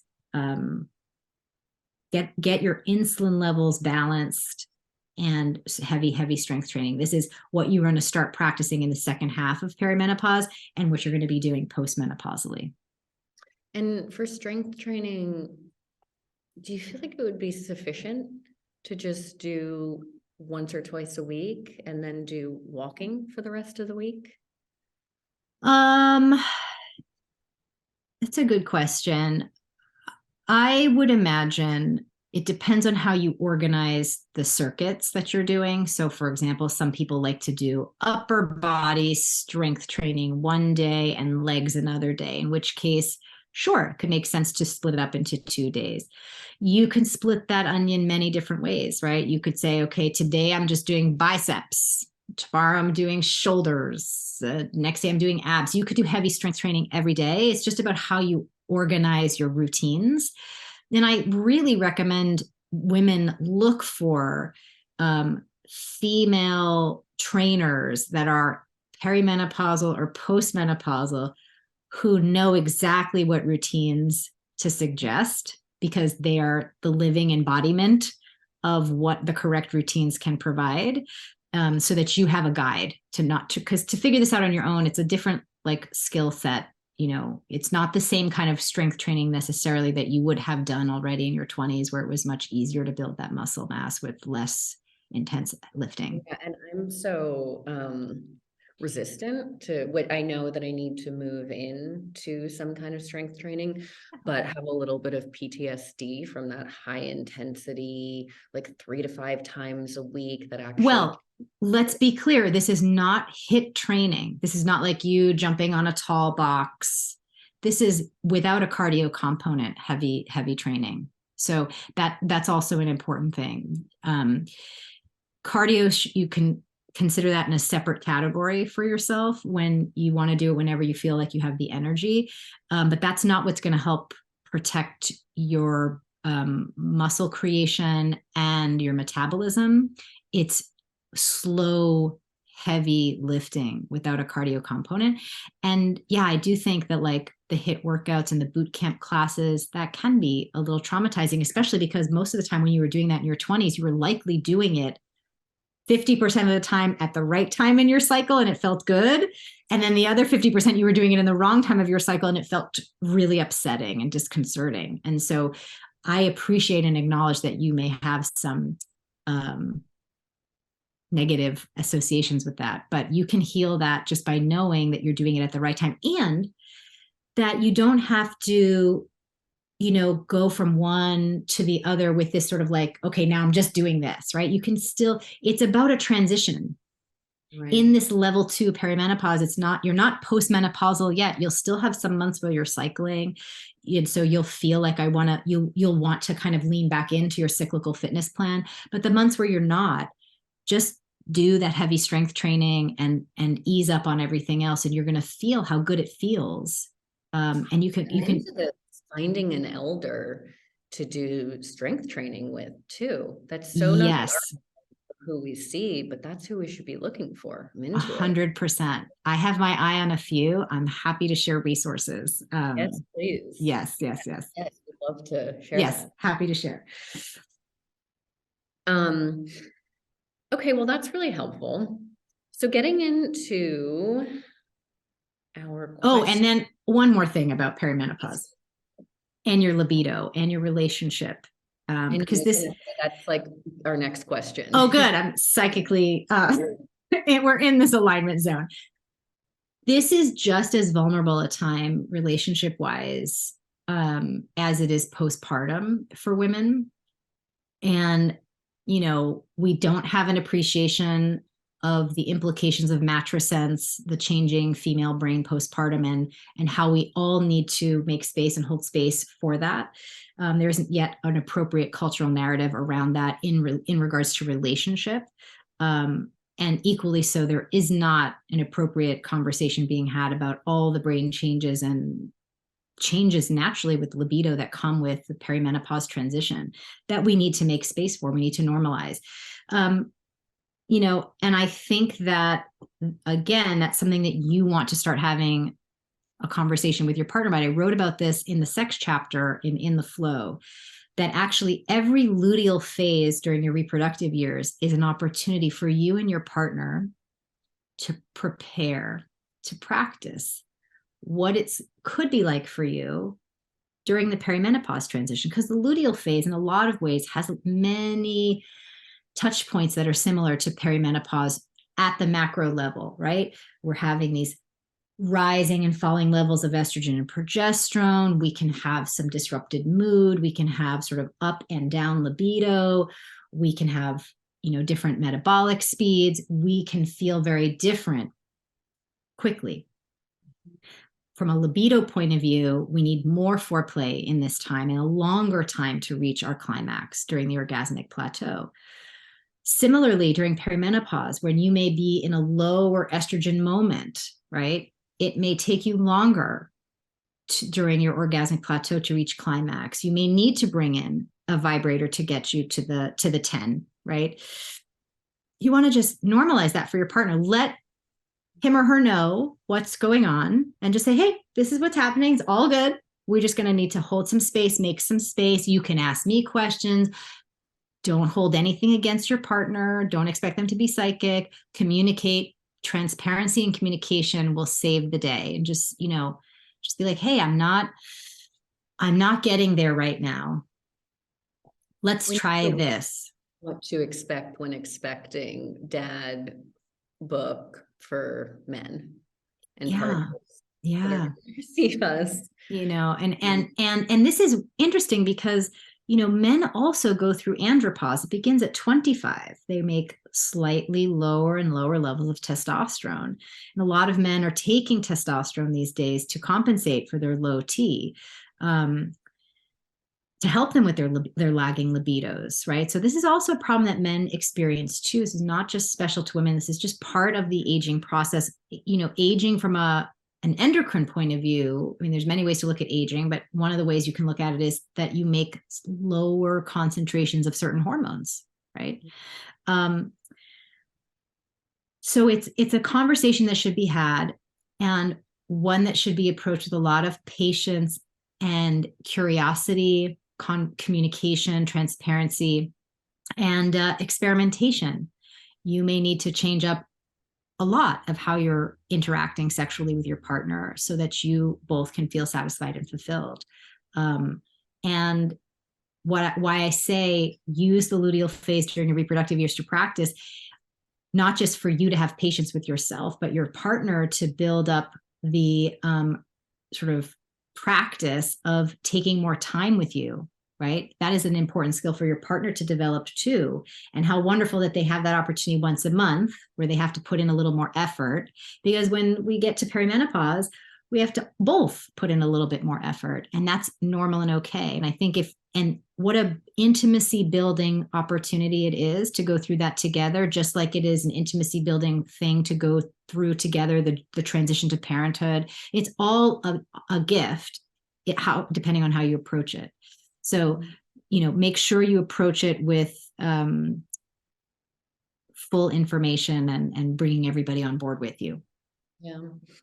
We have a lot of questions around vaginal dryness in perimenopause. Yes, it's a real phenomenon. As estrogen wanes in its production, that can really be a very unpleasant side effect.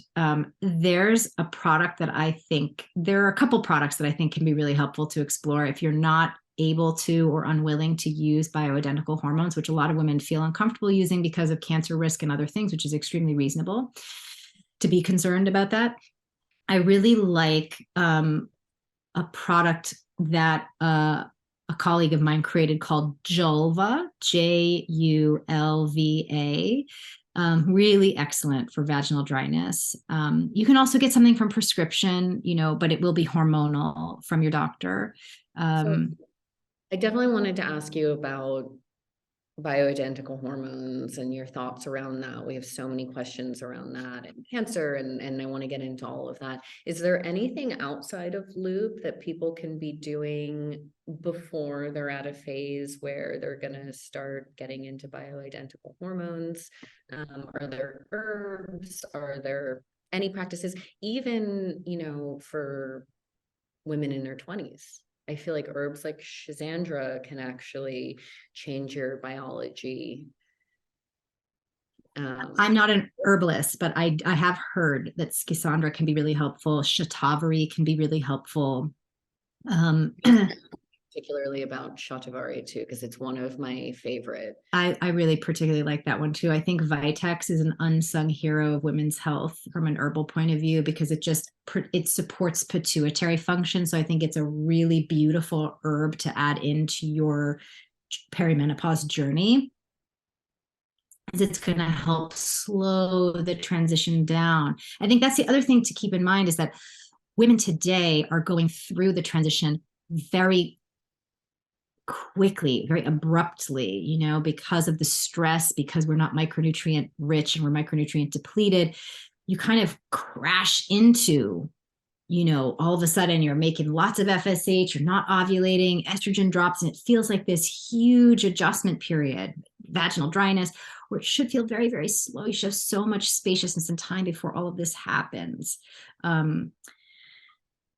That's, I think, another thing that we're sort of missing. We're waiting until our backs are up against the wall, so to speak, with, hot flashes and night sweats and vaginal dryness and dry eyes. It's not just dry vaginas, it's dry eyes and vision issues. The eyes are very rich in progesterone receptor cells. And so as progesterone decreases, our eyesight can go a little bit as well. So, there's just so much that's taking place. If it's happening very quickly, it's just a symptom that, you haven't cared for your cycle. There's a lot of stress. Micronutrient levels are depleted, and you want to intervene as early as possible so that you don't experience like this falling off of the cliff into all of these symptoms. So would you say that a good indicator for someone is PMS? If you're experiencing Yes. PMS, you're going to be a candidate for that. Yes, absolutely.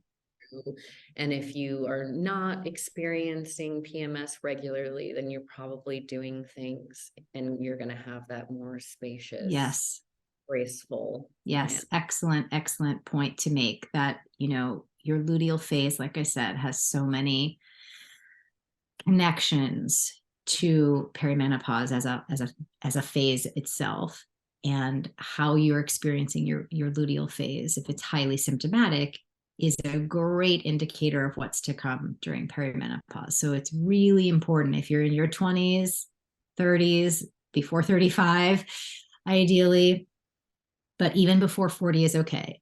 Get your cycle supported. That's the best thing you can do. There's no spot treating, let's say, vaginal dryness, but if you can sort of take care of your endocrine system and hormones as a whole, it can really be helpful to lessen the impact of these things and to have them be as delayed as possible. And I'll just underscore the caffeine conversation we had for people. So go back and listen to that. Yes. Caffeine is not an easy, it's not necessarily your friend during perimenopause. The insomnia, the night sweats, it's something to really reconsider. Which is one of the most important things, which I know you are so passionate about. We had so many questions around, so I'm actually saving it to just put them all together in one place. And it is birth control. Oh, I love that you're starting with that. It is birth control. And outside of perimenopause, the number one question we got was, how bad is birth control for me, really?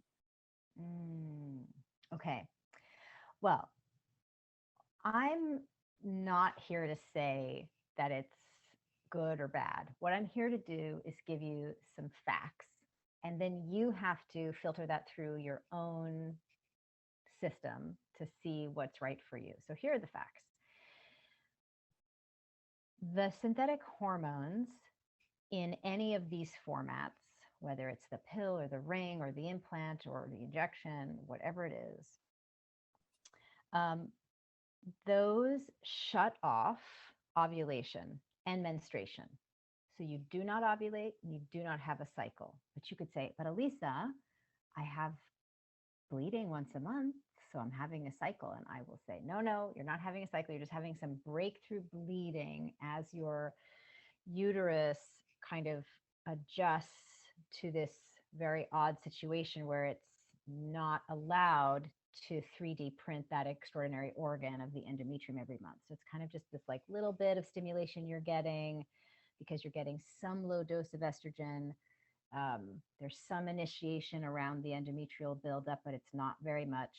And so there's not much of a bleed. It's just breakthrough bleeding. And it is absolutely not being stimulated by ovulation. So that's important for you to know, because every ovulation that you have today and during your reproductive years puts health bucks, if you will, in your health bank account for when you are postmenopausal. Specifically, ovulation is cardio, neuro, and osteoprotective. So Mm. every ovulation you have is protecting your brain health, your bone density, and your heart health today, which is why, for example, it's so concerning when young women lose too much of their body fat and they lose their cycle, because there's great implication on their bone density, right? But this also has long-term effects when you are postmenopausal. If you've been stopping ovulation for a decade, 2 decades, when you were supposed to be banking bone density via this cycle that you have, and you don't have that cycle, you know, your bone density could be more compromised than it needs to be postmenopausally as a result, for example. I just want to pause right there and reiterate that. That's such an incredible thing, because I think as women, we talk about this energy that we're exerting, this experience that we're having every month, and, that men don't have it. And gosh, like ovulation can be a big experience for people. And then the luteal phase and bleeding and everything that comes along with it. And sometimes I've even wondered, should I be spending my energy this way? Like, if I know I'm not going to have any more children, this is such a process that I'm going for. And is this just a waste of energy that I'm No, ovulating every month? And so no. here this is Yeah. incredible. Can you tell us the jewels? Can you like get into that a little deeper, what ovulation does? It's ovulation is the star of the show, in my opinion. Although I love every phase, it's hard for me to pick a favorite phase from a, let's say, health benefits point of view. Ovulation is everything, because that's where you get all the goods. Although I would like to argue that I think the luteal phase with its progesterone contribution is very, very valuable too. But it's this, and of course, this is because nature has designed you to be a very efficient, biological creature. This is part of your efficiencies, right? And so it would make sense that the thing that's helping you procreate the species is also helping you, support your health, right? Whether you choose to procreate or not, this ovulatory moment is something that's really special.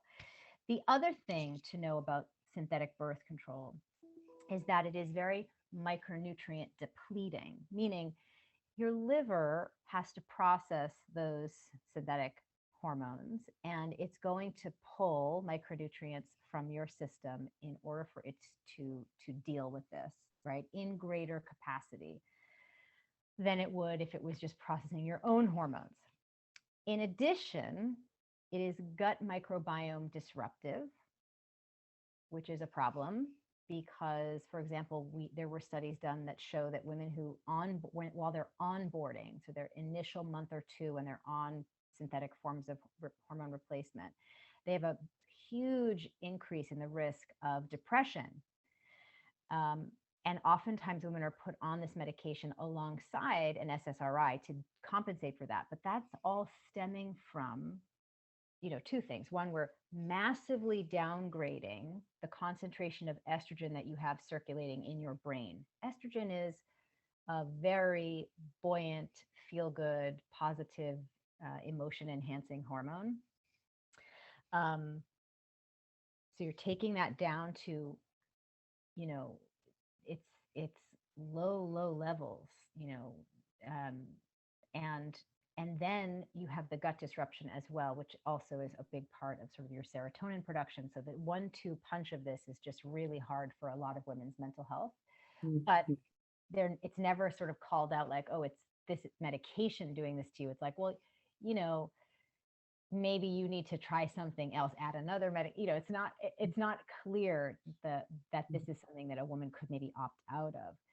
So I think when you think about it from a long-term like opportunity cost, what it's potentially costing you for your long-term health, there's big question marks and flags there. what it's doing to you short term, from micronutrients to gut, not to mention it can permanently alter your sex hormone binding globulin factor, which then makes it very difficult for you to be sensitive to testosterone in a way that's going to positively impact your libido. So a lot of women have lower libido when they take this medication, and then when they go off, they don't recover their libido from that medication. So it can be a permanent side effect for some women. You know, these are all things that we should be fully informed about before we make a decision to take a medication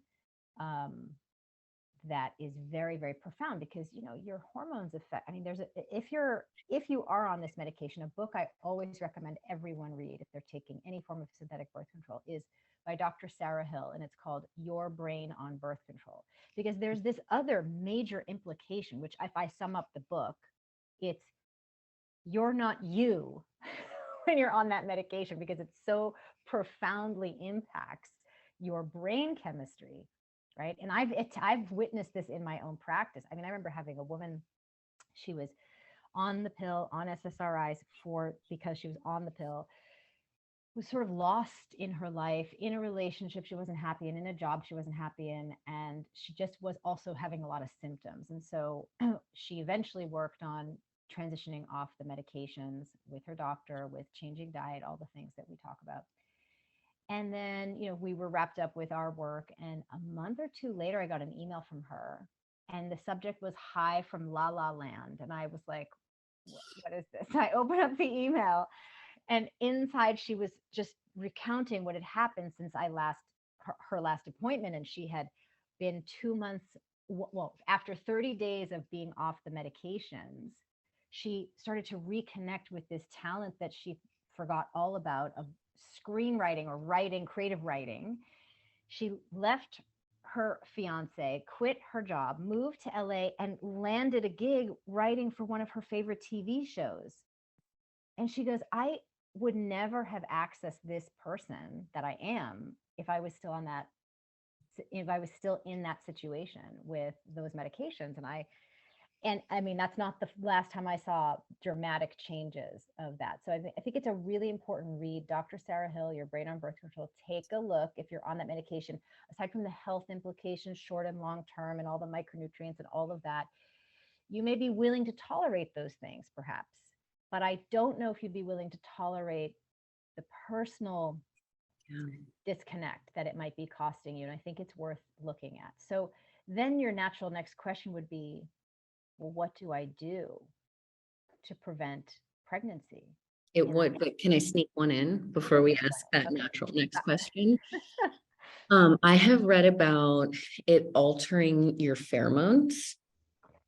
And pheromones. so this notion of it alters your pheromones, you date somebody on the pill, at some point you get off the pill, whether it's like, oops, we're married and now we want to procreate, or, you know, you're in a committed, I don't know, things change, you get off the pill and people find that they are no longer attracted to each other. So pheromones, they get a lot of, it's an interesting, they get a lot of attention, but outside of actual animals, we don't secrete pheromones in the same way. What does happen, this is this famous sweaty t-shirt study that was done at Oxford. When women are on synthetic birth control, it alters their smell receptors. They're attracted to partners who are immunologically similar to them. And this is a problem, because the way reproduction works optimally is that you mate with someone who is immunologically divergent from you, because that produces the healthiest offspring. When you partner up and try to do sperm meets egg with somebody who is immunologically very similar to you, it is more complicated and more problematic, reproductively speaking. So what that means is you are smelling their sweaty t-shirt, and the ones that you find attractive on the pill happen to be immunologically very similar, and the ones that you are attracted to when you're not are very immunologically divergent. That can also look like you like the smell while you're on the pill, and then when you're off the pill, you don't. And the reason is that there is some potential for us to be able to have some distinguishing of this immunological variance through the olfactory system and the reptilian part of the brain. So it's important. In fact, when I've taught this to mixed gender audiences, I've had men come up to me that, that I'll know socially for months at a time. And they'll say, I've changed my dating policy now. Before I get serious with someone, I need to know that we're still a good fit if she's not on synthetic birth control. That's awesome. And it is because now we're talking about men not just being allies for women to be, not necessarily having to use that medication, but then they're naturally are going to have to step up and take their equal, in a heterosexual relationship at least, take equal ownership of the procreation conversation, whether that's preventing or supporting, right? And that's how it should be, in my opinion. If you're both partying, you should both be responsible, right? And so there's that. So let's get into the facts about actual procreation and why I think we will look back at synthetic birth control as really old technology really quickly. The egg is only viable for 48 hours. Let me say that again. 2 days out of the entire 30-day cycle, right? Your egg is alive and able to be part of the conception moment. Sperm can only live in the body, in the uterus, in the fallopian tubes, in that whole area for 5 days.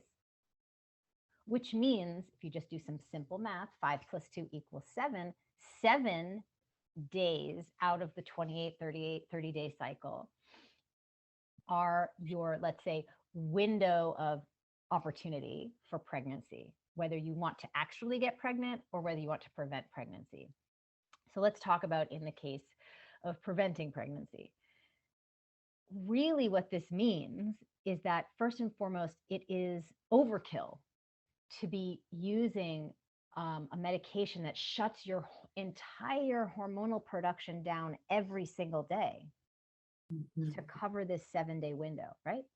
That's too much. It's not necessary because after that 7-day window, you cannot get pregnant unless you were to spontaneously ovulate in the wrong time of the month, which, I mean, of course, anything is possible, but there would be some signs that was going on. It wouldn't happen without you sort of being aware.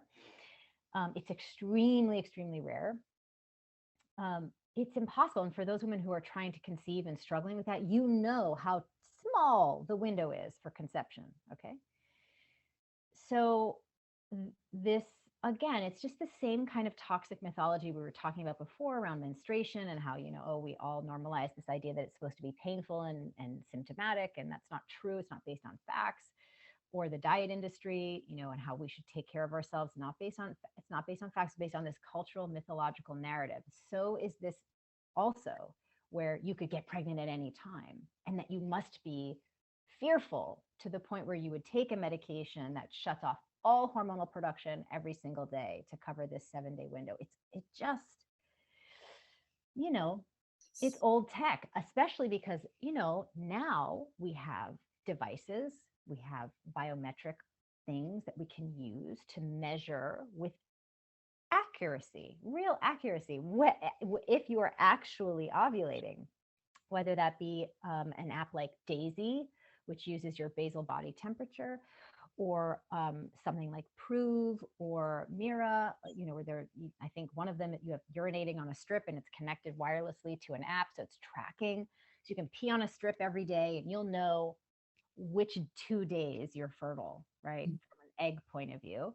And then for that week, if you are going to be engaging in any sort of heterosexual sex, right, then you would use some barrier methods. And I have some really exciting updates for the barrier method options, because there is something on the market now that I think is the combination of using the biometric tracking devices and this new FDA approved thing you can get from prescription. And I wish I was a paid ambassador because I'm constantly talking about it. It just changes the game. And I think it's what I would consider the new, more precise tech way of addressing your, you know, fertility planning or management, right? So you'd use something like condoms and or a sponge and or a diaphragm, whatever you feel comfortable with. And then you would get a prescription for something called Phexxi, Phexxi. This is one of the most exciting. Really into that as a pharmaceutical name, by the way. Like all the terrible pharmaceutical names, Phexxi, I'm into. It's a cute name. So first of all, the woman who created, she's a woman. And it is such a great genius. I mean, I'm so inspired by what she's done because it's really a huge advancement. Lactic acid, the same kind of stuff you wash your face with. It's super gentle. It's now a vaginal gel that stops the sperm from, it doesn't kill the sperm. It's not as strong as a spermicide, which has lots of side effects and makes you more vulnerable to STIs and things. This is just a lactic acid gel that you can insert before you have intercourse, and it prevents the sperm. It kind of immobilizes them. Yeah.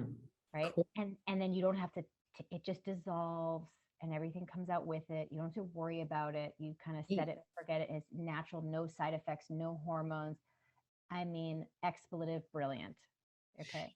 So, and pardon my street language here, but this is all around this notion that you need your partner to, and here comes the street language, you need your partner to come in you in that specific window, right? Because well, listen, I wish every man was schooled properly in how to manage their own erection and ejaculation process. And a lot of the male biohackers are getting turned on to ancient practices in which this is actually the case. But that is not the average male's. That's not what we're working with currently. That's not the baseline understanding. Yes. You know, and you cannot, it is, I would not feel comfortable with the pull-out method without something like Phexxi and a diaphragm, right? If you really wanted to prevent pregnancy during your fertile window, you just need one sperm to make it through the, you know, pre-ejaculate one, you know, it's not, if you're really concerned, I wouldn't feel comfortable recommending that pull-out method at all. And if you're not with your forever partner, right, and you're dating and you're having fun, that is a wonderful thing. But then from just your own managing your uterine health long-term and preventing pelvic inflammatory disease, like 1,000,000% condoms are a prerequisite. Yes.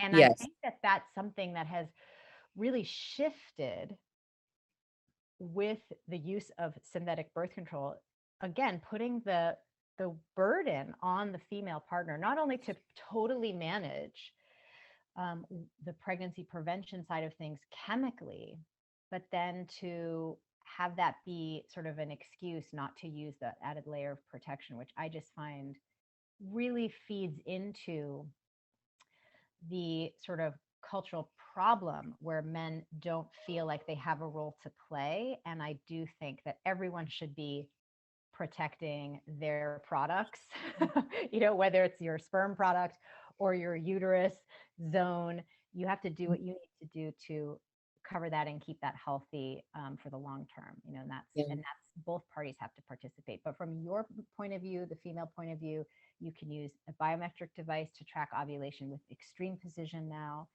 precision, and you can get a prescription for Phexxi to really, you know, add an extra layer to the barrier methods as well. But it really comes down to just, again, everything that I want you to do is have this ongoing relationship with your cycle. Every single day, you got to know where you are, what you're doing about it. you know? And it is really fun. It's really, really fun when you get into it and you know where you are and you know how to support that. And you know what your superpower is in that window and can Yeah. adjust your life around it. And listen, I get that, 30 years ago, 10 years ago, when we did not have this technology with the tracking and the apps,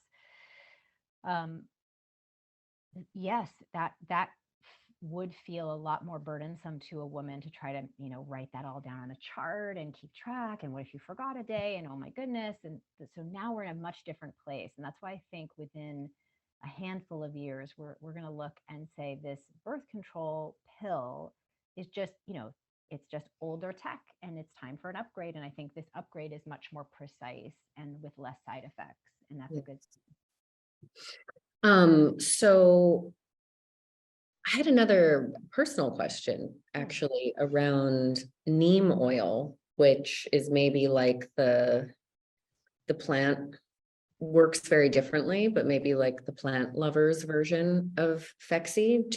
I've read some of the clinicals and it looks like it is extremely effective for not only sex, but if you were to use it within, I can't remember exactly what it is. I'd have to go back and look and maybe you know what the study is, but it was, I don't know, immediately after up to 24 hours afterwards, it could be used almost like a plan B.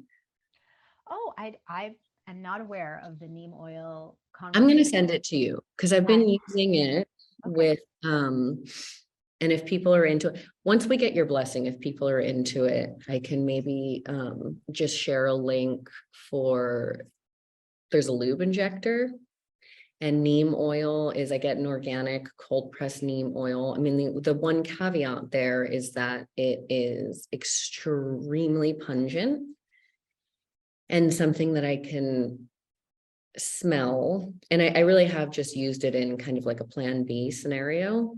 So you also have to have it on hand. That's the thing.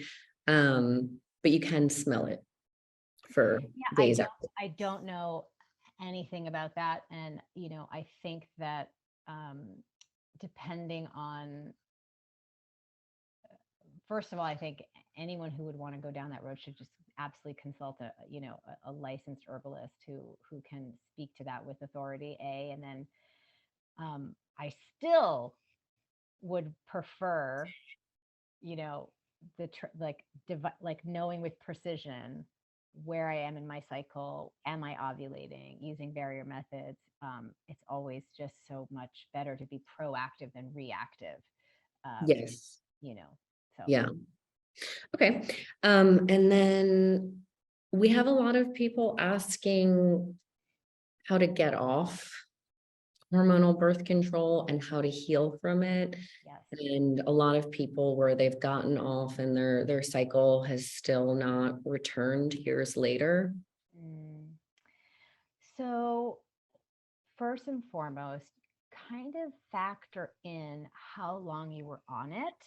If you were on it for a decade, don't have an expectation that your cycle might come back, the month after you get off, because you've got a decade of gut disruption, micronutrient depletion, and hormones, cessation. Like your body is not producing hormones for all that time. So now and also the age at which you started. I find it to be a very disturbing situation that we're putting this medication into the brain and hormonal ecosystem of girls who have not yet completed puberty, because the body is supposed to be developing this hormonal conversation. The pituitary gland in the ovary is supposed to be developing and refining and perfecting its dance of creating a cycle for you during pubescence. And to shut it down, like that's what it does, right?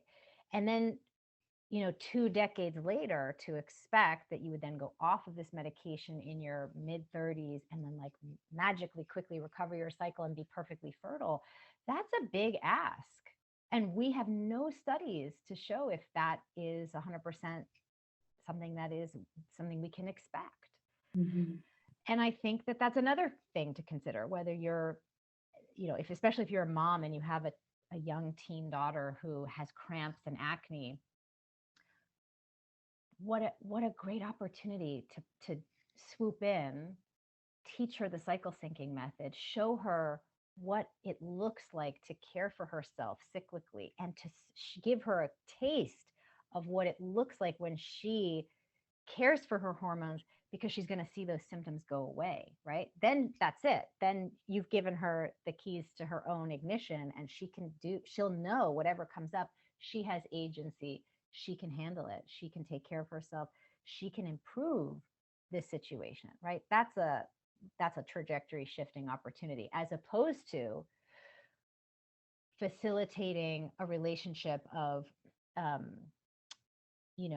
you're a victim of your hormones, you should just remain in a passive relationship with that cycle and just take this pill, right?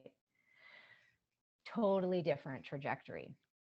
I think, and it's beautiful for most of us born in 70s, 80s, probably 90s too. We're kind of just put on this track as children. And you wake up at some point and have to deal with it. But so nice to think about being able to reframe that. Yeah. For a daughter. To specifically your question, how do we transition and how do we recover? Give yourself a lot of grace. Period of time is the first point to recover. Keep in mind, why you went on it in the first place, which was likely, especially if you went on it from a young age, it's more likely that you were prescribed it for managing symptoms than preventing pregnancy, even though that was its initial intention.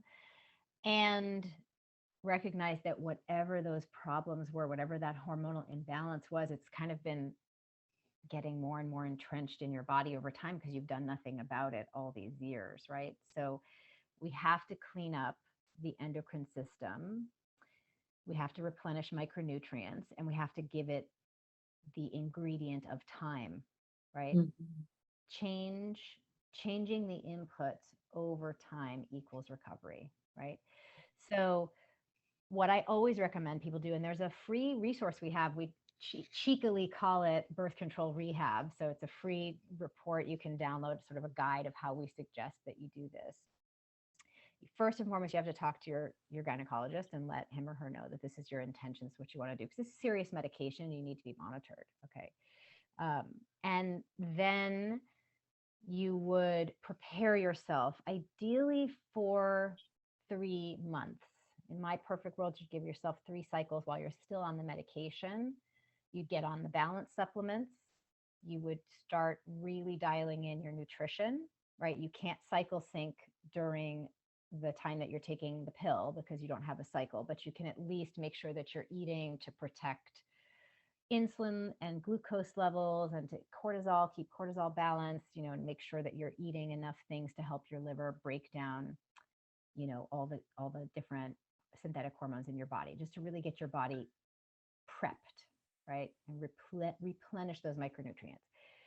Then again, with your doctor's guidance, you're going to transition off of that medication and continue with the same plan of really deep nourishment supplementation, and then see how long it takes. Could take 1 cycle, could take 3 cycles. Usually somewhere, some women, there are extreme cases and it takes them a year, but most women will come back somewhere between the 2 and 6 month mark. And once you get your cycle back, it's like throw your ovaries a party, like it's a cause for celebrations. You've got it back, and then immediately start using the cycle syncing method, right? Keep up with the supplements, but now you can really nourish your cycle in this more precise, timed way. And then you're good to go. Thank you for that. And now we will hop into a totally different phase of life. And I have whittled the questions down. So here we go. Here's our lightning round. One is, and this is echoed by many, many, many, many people. And the numbers that I was given was 41 and 43, there were a lot of people coming in and saying, I'm 41 or I'm 43, zero libido, how to bring it back. Oh, 41 and 43, that's awfully young. And this is going to zoom us out to something that I'm working on, which I can't share yet. But so I want you to think of your whole, all the gifts of your reproductive hormones, right? Your actual cycle, fertility, and sex drive, like a cherry topped frosted cupcake. Okay? You got the visual? If you don't have enough ingredient, and like you have to bake this cupcake every day. How do we bake something? We have to line up our mise en place. You need your flour, your sugar, your butter, or coconut oil, coconut sugar, gluten-free flour, whatever you're doing, right? Line up your ingredients, make the cake, bake the cake, take it out, then frost it, then put on the little cherry, right? It has to go in that order. Same thing is true of your body.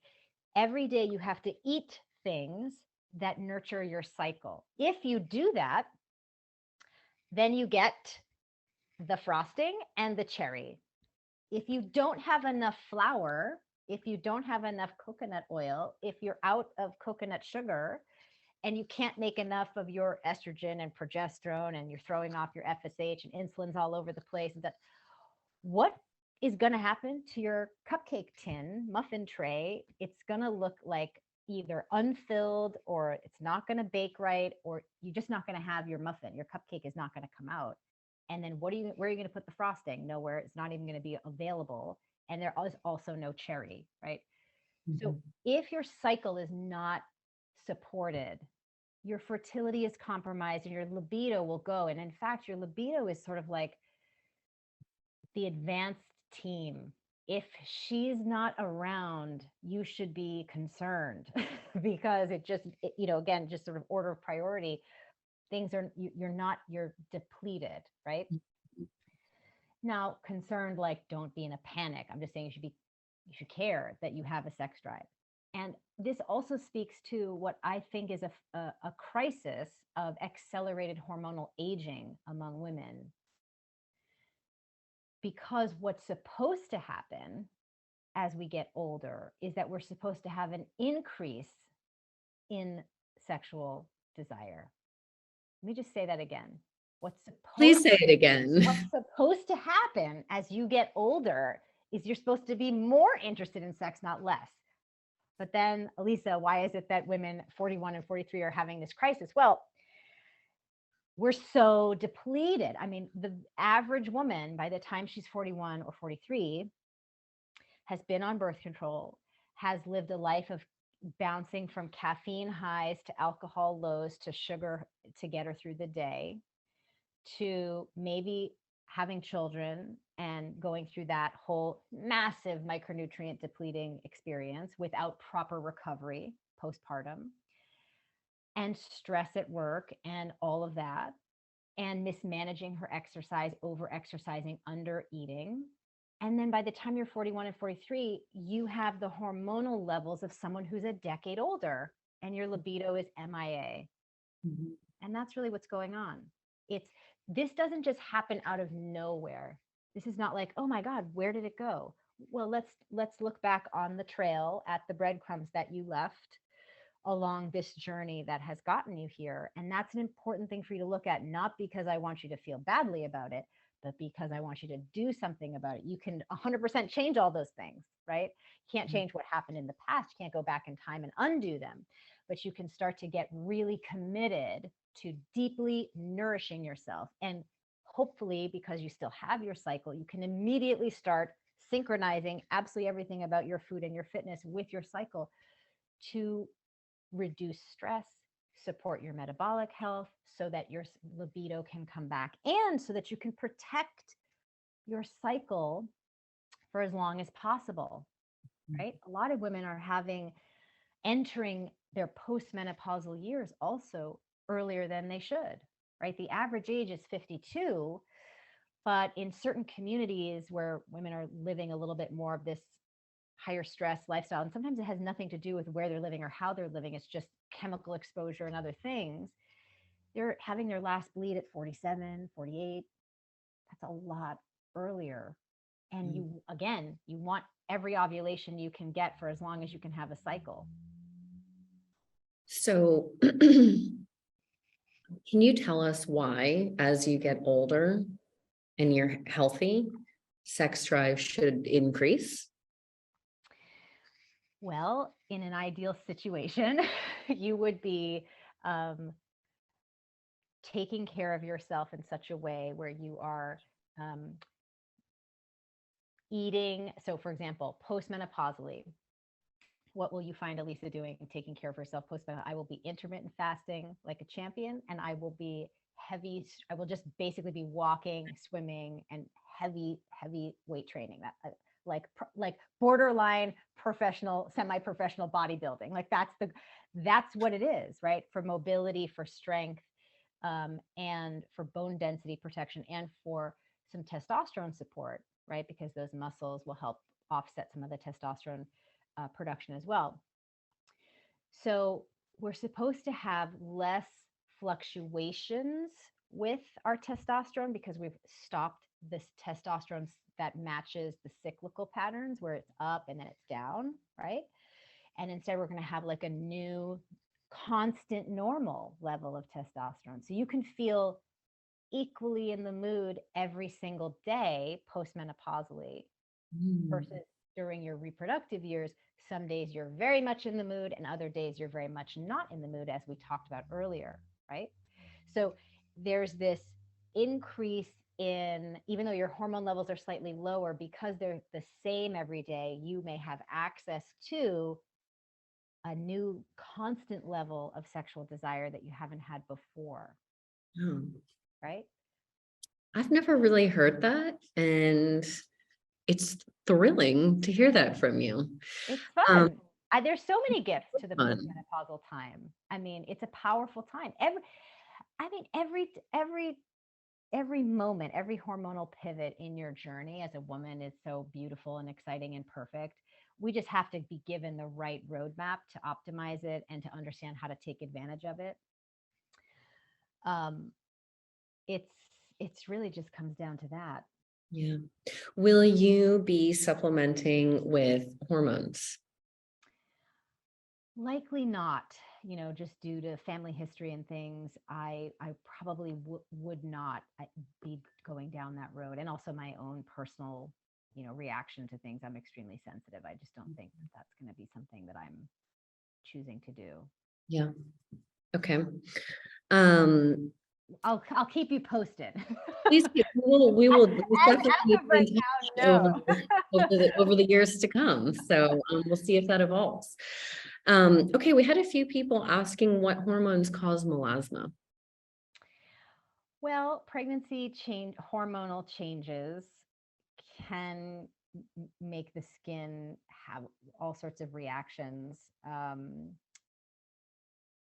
But I think the thing that we're not talking about enough during pregnancy and postpartum is how do we support the body in a way that's safe during pregnancy to be offloading all that extraordinary amount of estrogen that it's producing for the pregnancy, right? Because we have to support it's wonderful that you're producing all that estrogen as part of the journey, but you also have to support the metabolism of that estrogen as well. So one of the things I really love recommending for women is, using things like healthy, safe things like carrots. I wouldn't drink carrot juice every day, but like making sure you're eating some carrot salad, or adding in flax, lots of good, healthy flax to help your body just, and then of course your prenatals, making sure that you're consistent with a good quality prenatal is going to give your liver the micronutrients it needs to help break down that estrogen and get it out of your system.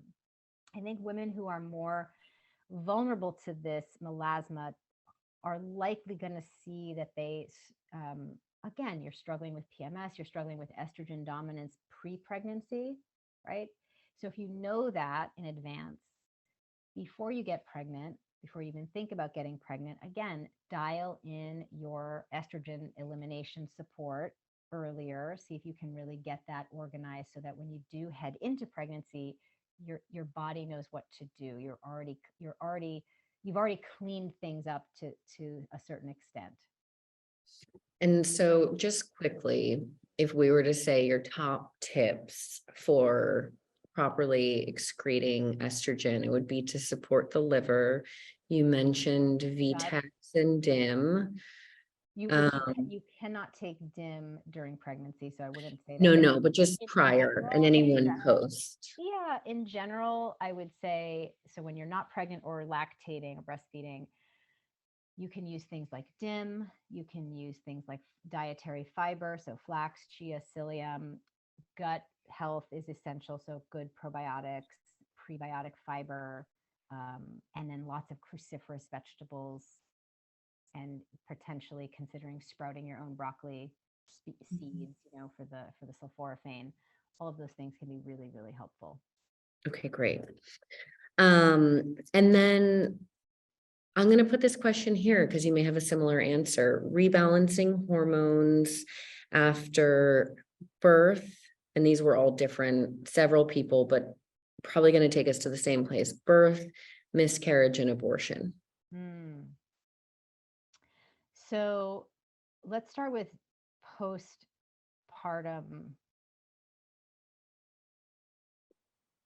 They're all the same. It's just a matter of how long you have to do the protocol after, in the sense that what I mean is you want to consider that time postpartum, post miscarriage, as an extended menstrual phase, right? After pregnancy and you've given birth, you go from a period of, in traditional Chinese medicine, very hot, right? Internal body, to very cool. So the first 40 days, and I really love Heng U's book, I think it's called The First 40 Days. It's so critical because you want to not just replenish micronutrients and minerals from the whole epic, extraordinary journey of 3D printing a human being and giving birth and going through labor and recovering from that Olympic experience, but you also want to help balance out the major temperature shift, right? So you were very, very hot with the pregnancy, very young, and then you get very, very yin, according to Chinese medicine, postpartum. So for 40 days, nothing raw, nothing cold, nothing uncooked, nothing like at all passes through your lips. Keep your feet warm, wear socks, warm feet, warm uterus, like go for acupuncture if you can. It is, and stay religious about your prenatal supplementation, warming teas, bone broths, red meat, nutrient dense foods, whatever you're comfortable with, sea vegetables. I mean, go nuts. Warm spices, cooked foods. And you would do that for 40 days. It makes a tremendous difference postpartum, how quickly you'll recover hormonally when you do that properly, and how healthy you will be as you go through perimenopause, if you dial that in, because postnatal depletion is something that can linger with you and be a root cause of many other perimenopausal sort of symptoms. And you always have an opportunity to address it, but the best time to address it is immediately postpartum. Post miscarriage. I'm grateful for you just really putting in the importance there and how that serves you later in life. Because, there seems to be some resistance to it, or taking that particular practice of 40 days. And sadly, there are female journalists out there that have really taken to shaming and ridiculing people, myself included, that have talked about the importance of those 40 days and caring for yourself. And so I think that it is unideal that our culture does not have any structural support for culturally. Right? I mean, women are expected to jump right back into the workforce. In other countries, as we talked about before, you have extended leave, you have doula visits, you have lots of government support for your transition into new parenthood. And it's not just for the mothers, it's also for the fathers. And here we don't. And so, there could be just all sorts of conflicting, things going on when we bring up this subject. But the biological needs are pretty clear, right? In order to recover you from something where you have, again, 3D printed a small person and gone through the epic experience of labor, whether that's vaginal or then even more so if it's surgical, right? You need to recover from that. And that, 5 weeks of recovery is not a lot of time. No. In some indigenous cultures, in most indigenous cultures, the practice is while a woman is still breastfeeding, for as long as she's breastfeeding, which can be up to 2 or 3 years, she is still given extra support and nourishment and care so that she can continue breastfeeding, right? Because you have to continue to nourish yourself because you need more calories per day to do that. And you have to keep up your supply, right? So it is a very triggering subject in this country for sure about, what is the right thing. And I know a lot of women struggle with feeling concerned about getting their bodies back. Here's what I know for sure. If you give your body nutrient replenishment postpartum, weight loss happens as an effortless side effect. That I know for sure. If you restrict prematurely caloric intake, then you will create sort of this like starvation experience of the body, and the body will hold on to micronutrients and fat, and it will become a fight. So that's another reason to do it, even if you don't care so much about like the traditional Chinese medicine perspective here and, replenishing all of that. Just if you want to quote unquote get your body back, which is a whole other loaded way to say it. But if that's something that you do want to do, the best way to do that actually is to, again, operate as if this is an extended menstrual phase and care for yourself properly. Now, miscarriage, and other experiences, you can also do that, but you may not need to do it for as long. You may need 1 week, 2 weeks. Right? Physiologically, emotionally, it could be a different story. And so you just have to kind of take care of yourself as you find you need. Chin hair help. Well, let's see. If you are over the age of 40, I'm going to say calm down. Make peace with this. Is a normal part of the aging process. You're going to see hair popping up here and there. If you are under the age of 40 and it's something that's happening as part of a PCOS journey, and that's a slightly different situation. So let me answer both because there's some support that's ubiquitous for both. Perimenopause is a very metabolically sensitive time.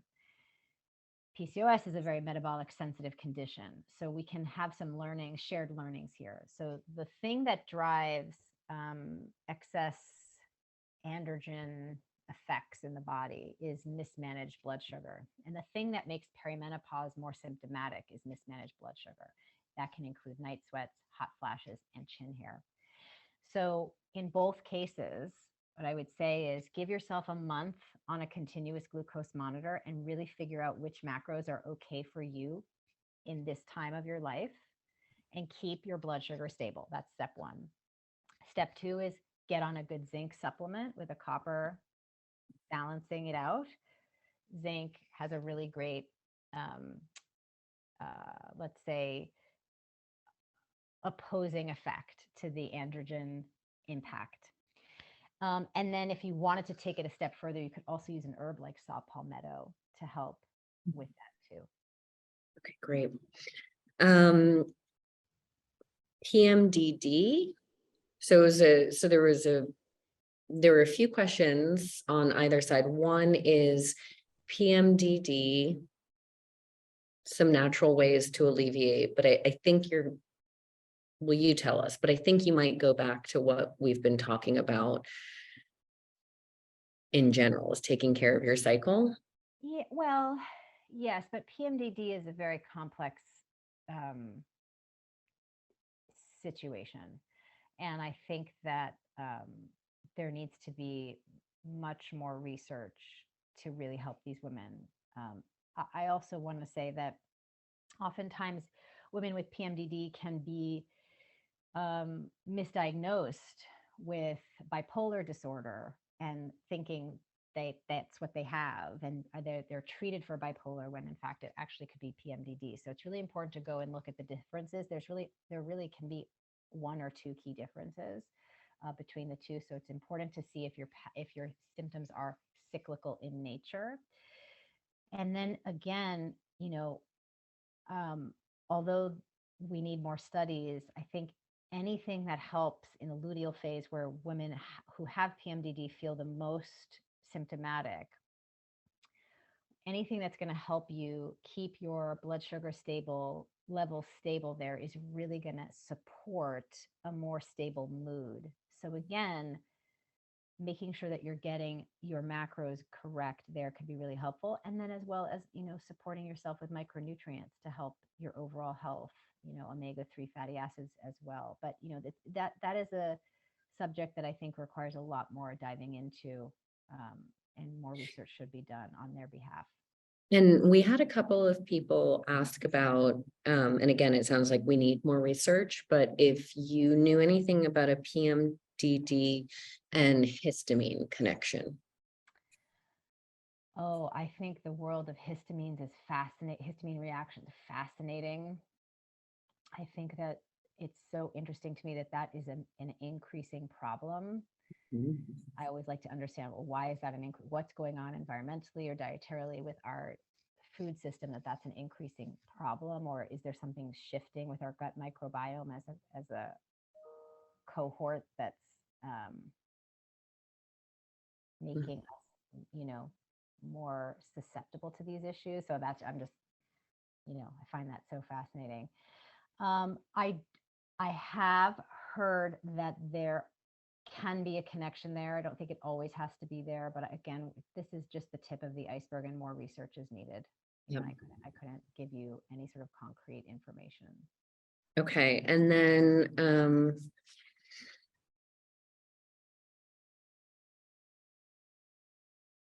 I'm going to ask you one little quick question, and then I'm going to end with a question that we had a bunch of people ask. And then I'm personally invested in this last question as well. But do you feel like there's a benefit to free bleed over using tampons? And maybe by free bleed, I'm going to assume that this person means letting the blood run out of your body, not necessarily like in a tent in a forest, but like could be on a pad. Yeah. Designed for There's a lot of benefit about spending your time bleeding alone in a forest on the forest floor, but let's just say not something I have done, but it sounds lovely. I think it really comes down to, if you're someone who, first and foremost, I think it's wonderful now that you can actually get organic cotton tampons, because it really was the issue before, was that you were just sort of exposing yourself to chemicals that were endocrine disruptive, carcinogenic, problematic. So the fact that is an option is a great thing. Then you have to consider, are you someone who is sensitive cervically? Are you sensitive from a cramp point of view? And inserting tampons, and of course, this has not had any official studies, but anecdotally, I've heard from many, many women I've worked with over the years that using tampons can make cramping more intense initially in that first or second day. So there's that. It may or may not be a factor for you, and therefore it's irrelevant if it's not. And then I think there's also value in being able to really evaluate the blood itself. You know, what color is it? Is it clotty? How's it, you know, how is it? So, but that doesn't have to be, let's say, free bleeding into an underwear or a pad. You could use a cup, you know, or disc. So there's, I mean, I don't really have like a strong opinion about it. I don't think there's anything, let's say, medical that would say one is better than the other. It's really just personal preference and also what you need. You know, if you're going swimming, you're going to need a tampon or a cup. If you're at home and you're going to be home during the day and you're, you know, comfortable with that, or if you're going to do a work, I mean, it just depends on what you're doing. Right. You should use something that's going to make you feel supported and comfortable. But you know, outside of just that little thing that you may be a little bit more sensitive to, if you have cramp sensitivity, that you may want to consider that. But that might be only on the first day. Okay. Okay. And for our last question, and you will have to help me with the pronunciation here because I've only read it a million times and I've never said it out loud. Mittelschmerz. Mittelschmerz. Mittelschmerz. Okay. Ovulation pain. So we had a lot of women ask, and I'll just personally come at you. This is something that I've had not my whole life. It started probably 8 or 9 years ago. There was nothing different. It was after you know, the birth of my first child, but he must have been 3 at that point, 2 or 3. I've had years where it's consistently there every cycle. And then I've had periods where with no lifestyle diet change, it goes away and it'll just like appear. And the pain is not something that's like, oh, I'm having a little discomfort. I can sometimes feel when I'm ovulating. All of that is fine. This is pain that I've experienced where I get down on the floor. I'm on all fours. And the only thing I could compare it to is active labor. And it lasts for about, you know, anywhere from like 5 to 15 minutes. And I kind of just have to get through it. Unlike labor, you don't get reprieve. You're not having contractions. So it's sort of like that 10 pain all the way through. And then it subsides as if nothing ever happened. And there's no pain. There's nothing else happening. Interesting. Well, someday we'll all be able to have little ultrasound devices at home, and you can sort of check in on your ovaries every month and see what's going on.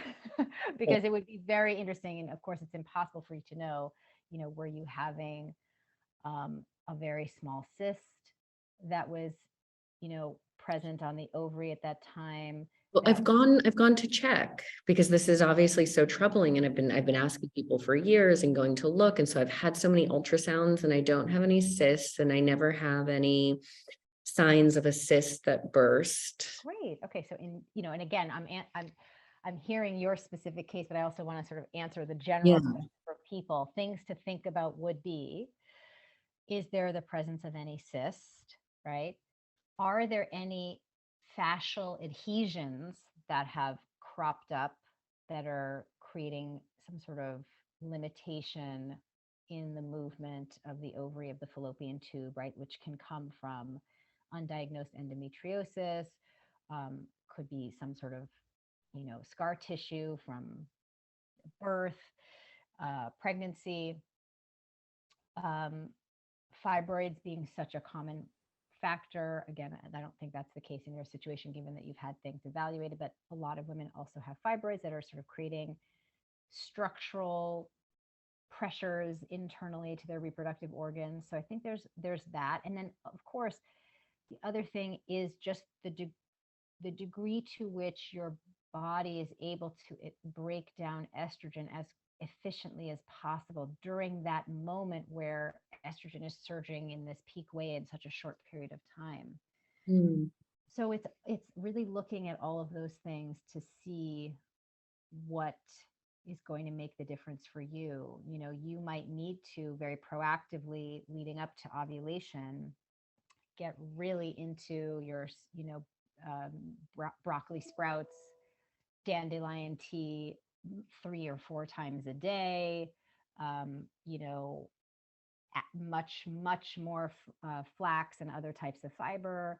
You may have to take some supplements to just really sort of support the body at that time, to make sure that your ovaries are not being sort of overstimulated with all of that estrogen. But that's typically where middle schmerz comes from. And then if it isn't hormonal and it's structural, using things like castor oil packs, really beneficial, very beneficial for dissolving fascial adhesions just right over the abdomen. It's remarkable. I mean, to me, that is probably, castor oil packs seem like magic to me. I don't, you know, like if there's anything that's magical, I don't know. But the fact that you can apply something like that to the abdomen in the cases of scar tissue or fibroids or endometriosis or middle schmerz, I mean, it's just remarkable how much relief one can get from castor oil. And so there's great YouTube videos where you can sort of like look up how to make your own and start using those the few days leading up to ovulation and during ovulation. So for 3 or 4 days, you're doing a castor oil pack for 15 minutes before bed and solving the problem. I mean, that could be really a really beneficial thing to do too. Right. I like that answer so much better than most of what's out there, which is, it's a phenomenon. Oh, right. Like do nothing. Yeah, no, I don't Yeah, ever say we don't that. really know what it is. It's a phenomenon. So thank you for that. That is so helpful. And thank you so much for being with us and for all of this time and for all of your genius. And I'm so excited for your work that you will continue and forge this kind of path for all of us. Thank you. Thanks. Doing what I can.